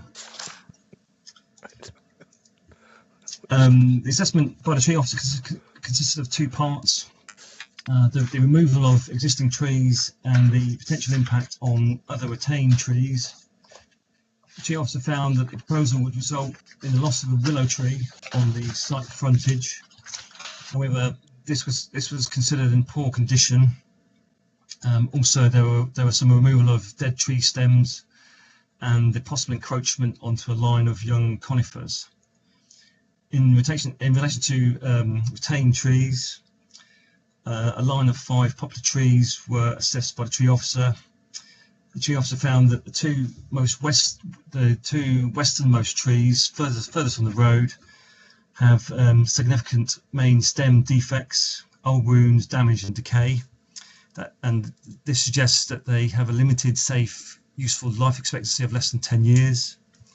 The tree closest to the road also had a historic stem wound, but the tree officer did not consider that this was structurally significant. The tree officer raises no arboricultural objection to the loss of the trees outlined, with the recommendation that planning conditions seek suitable replacement planting, and also the submission of an amenity assessment and method statement. These requirements are set out in condition 6 on page 136 of the officer report. That condition refers to a no-dig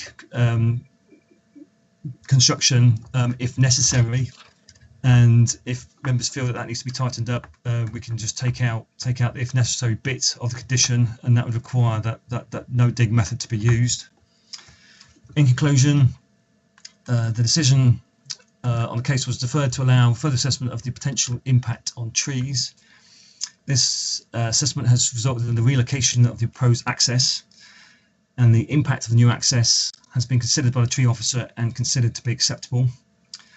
And following on from that, the officer recommendation is to approve planning permission subject to planning conditions. Thank you.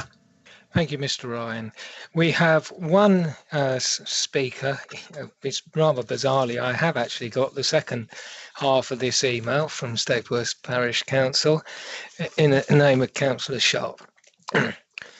We expect all planning drawings to now be accurate. The proposed new access off the road is the only one to be the only one within the residential curtilage tied to the existing property, and the existing access to be blocked off if it is no longer required. We note with appreciation the landscape of our Borough Cultural Officer's recommendations and will particularly draw your attention to this section of the report. It is therefore important that the proposal, if permitted, does not result in unnecessary damage to the three easternmost trees. I therefore request a pre-commencement condition requiring a basic arboricultural report prepared in accordance with the recommendation of British Standard 5837 to be submitted and approved, consisting of an arboricultural amenity assessment that accurately plots the trees in relation to the proposal and showing the root areas of the trees, and an arboricultural method statement that details how any conflict with the trees will be overcome, for example, for the use of no-dig construction if necessary, and how the trees will be protected from accidental damage during construction works. The conditions should require compliance with the approved details. The landscape officer also comments on the inaccuracy of the plans regarding the positioning of the trees. Your policy DM2 is there to protect the natural environment, including veteran trees, and so we expect NBC to add the landscape officer's recommendations as conditions if you are minded to approve his application. We also note that the no-dig method of drive construction, which we hope will help with the drainage issues. Councillor Sharp, Staplehurst Parish Council Planning Committee.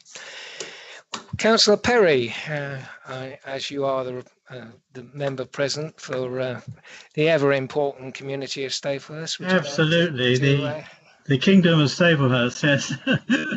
Would you like to comment? I will do.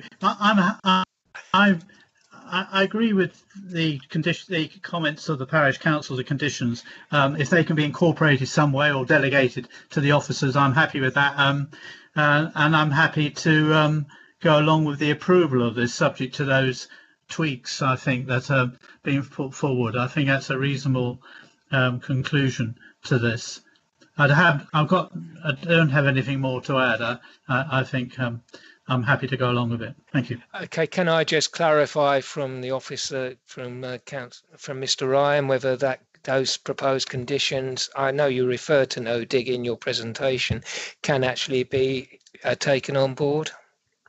Mr. Ryan? Yes, that's fine. It's condition 6 on 136, page 136 of the main agenda, reflects the actual requirements of the tree officer. Thank you very much indeed. Councillor Atkinson, did you have something to add on this? Thank you, Chair. Just a quick one. In the absence of Councillor Harwood, on condition 5, I think we should clarify that it's native species we want. Thank you. Yes, very, very wise on that. I will second the recommendation on that basis then, Councillor Atkinson. Anyone else wish to speak? Councillor Wilby, I think. You already seconded it, sorry. So I withdraw. Councillor Wilby? It's all right, Keith stolen my thunder. So. Okay. So that's proposed Councillor Perry, seconded Councillor Wilby. Anyone else wish to speak? No, in that case, Mr. O'Connell, could you take the vote, please? Certainly, Chairman. Councillor Atkinson? 4. Councillor Chapeltay? 4. Councillor English? 4. Councillor Eaves? 4. Councillor Harwood? Oh, he's not there. He's left. He's not there. Councillor Kimmins? 4. Councillor Mumford? 4. Councillor Parfitt-Reid? 4. Councillor Perry? 4. Councillor Spooner? 4. Councillor Vizard? 4. Councillor Wilby? 4. And Councillor Young? 4. Thank you, Chairman.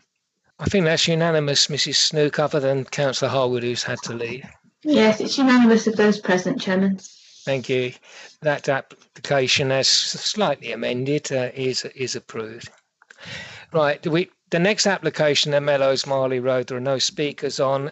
I just want to observe that it was called to committee because of the parish council, but they are now happy with the conditions. Does anyone wish to speak to this application? Clive, James Bailey again. I will have to introduce, because there is a slight change and I need to sort of, I can do a very limited presentation, but I do need to advise members there's a change to the application site boundary, so I'll need to do a limited presentation. That's fine, Mr. Bailey. Please proceed.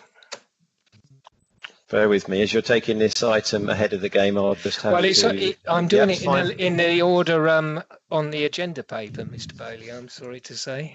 I do apologise. Oh, yeah, sorry. I do apologise. Totally my mistake. Oh, God, I've been caught out.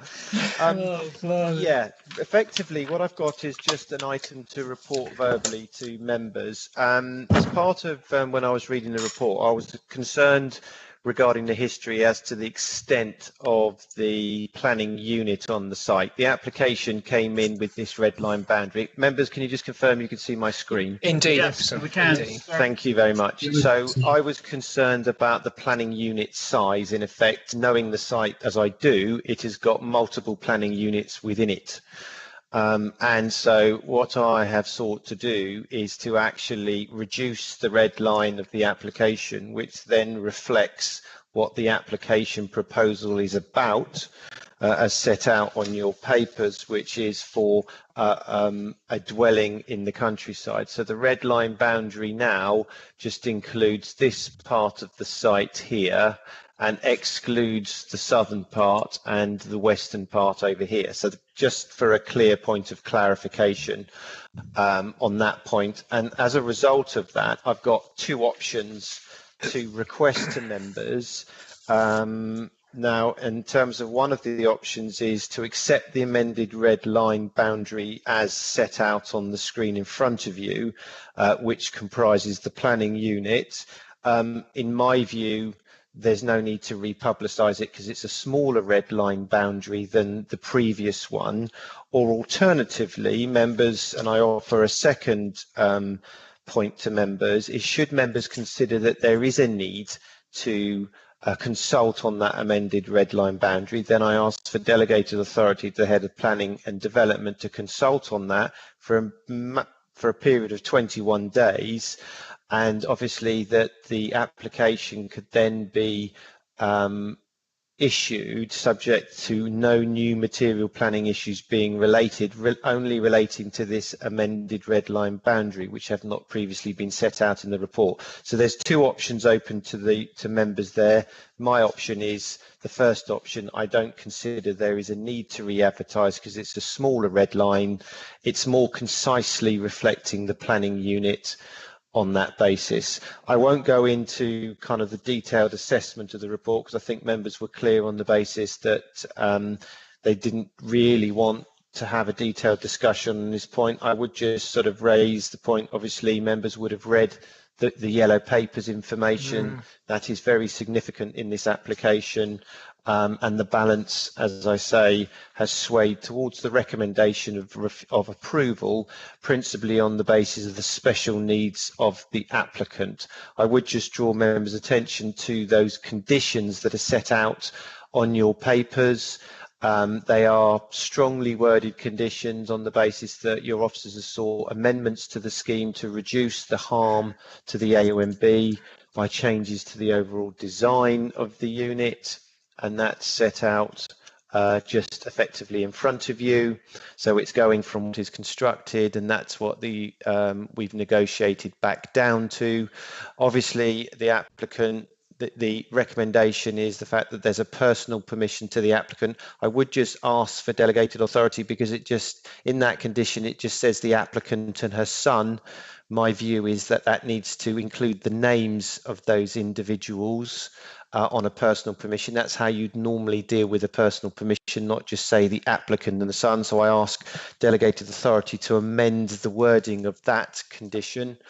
And obviously you'll note the condition 3 is one of our standardized, we have a retrospective application, it effectively sets provisions that unless you carry out those works, the consent falls away in effect and you'd have to demolish that building. We've been quite generous in the time frames, discussing with the applicant of 18 months to allow those changes to what's in front of you here to be carried out.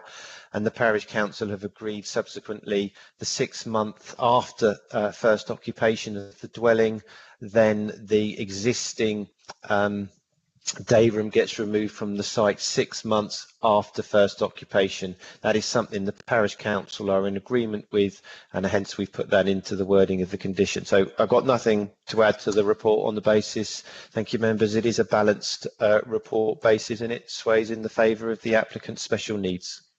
Thank you. Thank you, Mr. Bailey. I mean, it is important that the parish council and the applicant have effectively come to a successful negotiated solution. I personally don't see any reason to consult on a smaller boundary. That seems somewhat superfluous. And I would therefore move that we take option 1 with the addition of the delegated authority to Mr. Bailey to change the condition to actually name the people concerned. Is that seconded? I'll second it. Thank you. Anyone else wish to speak? No, in that case, I shall move that slightly amended recommendation to the vote. Or Mr. O'Connell, can you take the vote, please? Certainly will, Chairman. Councillor Atkinson. 4. Councillor Chapel-Tay. 4. Councillor English. 4. Councillor Eaves. 4. Councillor Kimmins. 4. Councillor Munford. 4. Councillor Parfitt-Reed. 4. Councillor Perry. 4. Councillor Spooner. 4. Councillor Vizard. 4. Councillor Wilby. 4. And Councillor Young. 4. Thank you very much. And the figures, please, Mrs. Sneak. That's unanimous of those present, Chairman. Thank you very much. And our last application is a Borough Council application, so we'll have to be introduced briefly. Maidstone Cemetery, Sutton Road, Maidstone. Doubtless the most controversial application of the evening. Thank you, Mr. Chairman, and please accept my apologies for getting the order wrong, as I did on the previous order. So many papers when you're doing stuff by virtual. I do sympathise with the chairman's role in this instance when he's got lots of papers around the place. Right, this is an application, Maidstone Borough Council. I'll be quite quick, members. It's for the erection of a staff mess hut building. Just go through the plans. This was the location of the previous building on the site, which was removed. This is the location here as shown in 2015, and the current proposals are to place the replacement building in this location as well. Just showing the plans where it's photographs where it's proposing to go in this area. And just in terms of showing the site layout, this is the building. Just some detail in terms of the building. It's using Marley slate roof. It's using Ivestock red brick. It's built in, and unfortunately the plans aren't great. It's got back boxes in terms of the gable ends, and it's got sparrow boxes built into the fabric of the building here. This is what this reference shows you here, and this is the back box. In terms of, so it uses quite a good quality of material. It's a simplistic building to serve its purpose. The internal layout is, as you can see, it does comply with Maidstone local plan policy, and the application is recommended for approval. Thank you, Mr. Chairman. Thank you very much, Mr. Bailey. I think I see Councillor Atkinson wishing to speak. Councillor Atkinson. Yeah, thank you, Chair. Just briefly, as I said, condition 4, it appears to only relate to back boxes. Now, Mr. Bailey's just said that it includes sparrow boxes as well, but which is fair enough, but I think they should be specified, or sparrow boxes and swift bricks, and also bee bricks, I'd like to see those specified as well, because we are the Borough Council. We should be seen to be setting an example on these things. And the neighbours' comments, left-hand pillar at the entrance to the site was demolished when the building was demolished, so I think that should be reinstated if at all possible, and the pothole filled in. So subject to those conditions, I'm happy. Right, well, I'm sure we can amend condition 4. On the other points, Mr. Bailey? I think probably not to put as a condition. It may well be as an informative to say that the planning committee considered that it'd be good to replace the pillar on the boundary wall and to fill in that pothole. It's just a guidance note, and as I said, this is an MBC application. It's probably better to put that as part, because it's not proposed on the plans. With regard to the issue in terms of the B brick, if members of the committee find that that's appropriate to put that in there, you could add that into condition 4. I don't think there's a need to mention the specifics, because this is the plan in front of you that condition 4 refers to, which clearly shows where the bat and the sparrow boxes are proposed. So I don't think it's need to specifically set it out into the condition. But again, if you wish to put B bricks in there, that's up to members as an addition. But if that were to occur, I'd ask for delegated authority to amend condition 4 to incorporate that with the additional informative if members consider that appropriate. Well, I personally would like to see the B bricks incorporated. After all, it's our own application. We should set an example. Councillor Wilby. Thanks, Clive. As the ward member. Oh yes, of course it is. I'm sorry. That's okay. It's just a quick question to the officer about why, seeing the amount of ragstone actually used in the cemetery and the chapel, why there's no ragstone incorporated in this building.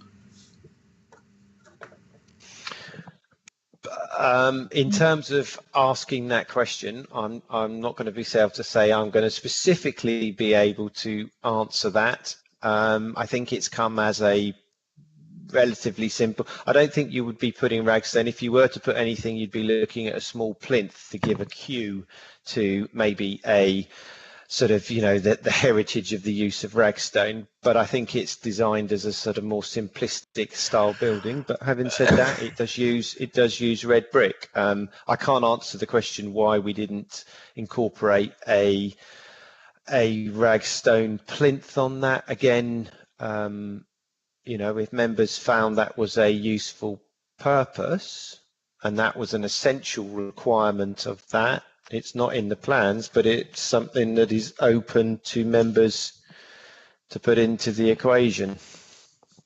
Councillor Wilby, do you wish to pursue it? Yes, I do. I'm quite happy to give delegated powers to the officer to pursue that, either plinth or inlay in the end wall, for example. But something to actually get some ragstone use in there would improve the setting of this building within the graveyard. In that case, I'll propose the recommendation with delegated authority to amend condition 4 and delegated authority to seek an appropriate use of ragstone plus the informatives. Is that seconded? I'll second it. Thank you. Anyone else wish to say anything? Otherwise, I'm moving to a vote. I do see an indication there, which is remarkably difficult to see on this screen at the moment. Councillor Young. Yes, hi Chairman, thank you very much. A nice little building, obviously, as we've been told, pretty simplistic. Any possibility of PV panels on the roof? As it's a council building, it would seem appropriate. Mr. Bailey. Hello, Mr. Bailey. Yes, I'm here, Chairman. I am just checking in terms of the report. I mean, in terms of the roof form, I'm not saying that roof couldn't take some PV panels. I could explore the options in terms of whether PV is a material or an appropriate resource that the building could accommodate. Again, if I could ask for delegated authority on that basis to see whether the applicant is prepared to include that or not. If the applicant is not prepared to include that on that basis. I just need instructions whether members would want this brought back, and the same would go with the plinth on the ragstone, or are you giving delegated authority to negotiate on that on the basis? I just need some clear confirmation on that from members, because I can ask the question. It's not proposed at this particular time. I'd need to go and ask the question and then see whether the applicant's prepared to do that or not. Councillor Wilby, you wanted to come back anyway, so can you answer that, at least your part of the question? Yeah, no, I'm happy for the officers to try and get the best scheme they can. However, with the PV, as much as I think PV is good, I got the funny feeling they'll come back to the issue of the vandalism aspect of it, possibly it being a single-storey building and being in that area. I mean, that is an issue. I should add on that, Chairman, is what you can't see here is see where all these shutters, they've got these white areas above each door. Those are roller shutters on each window.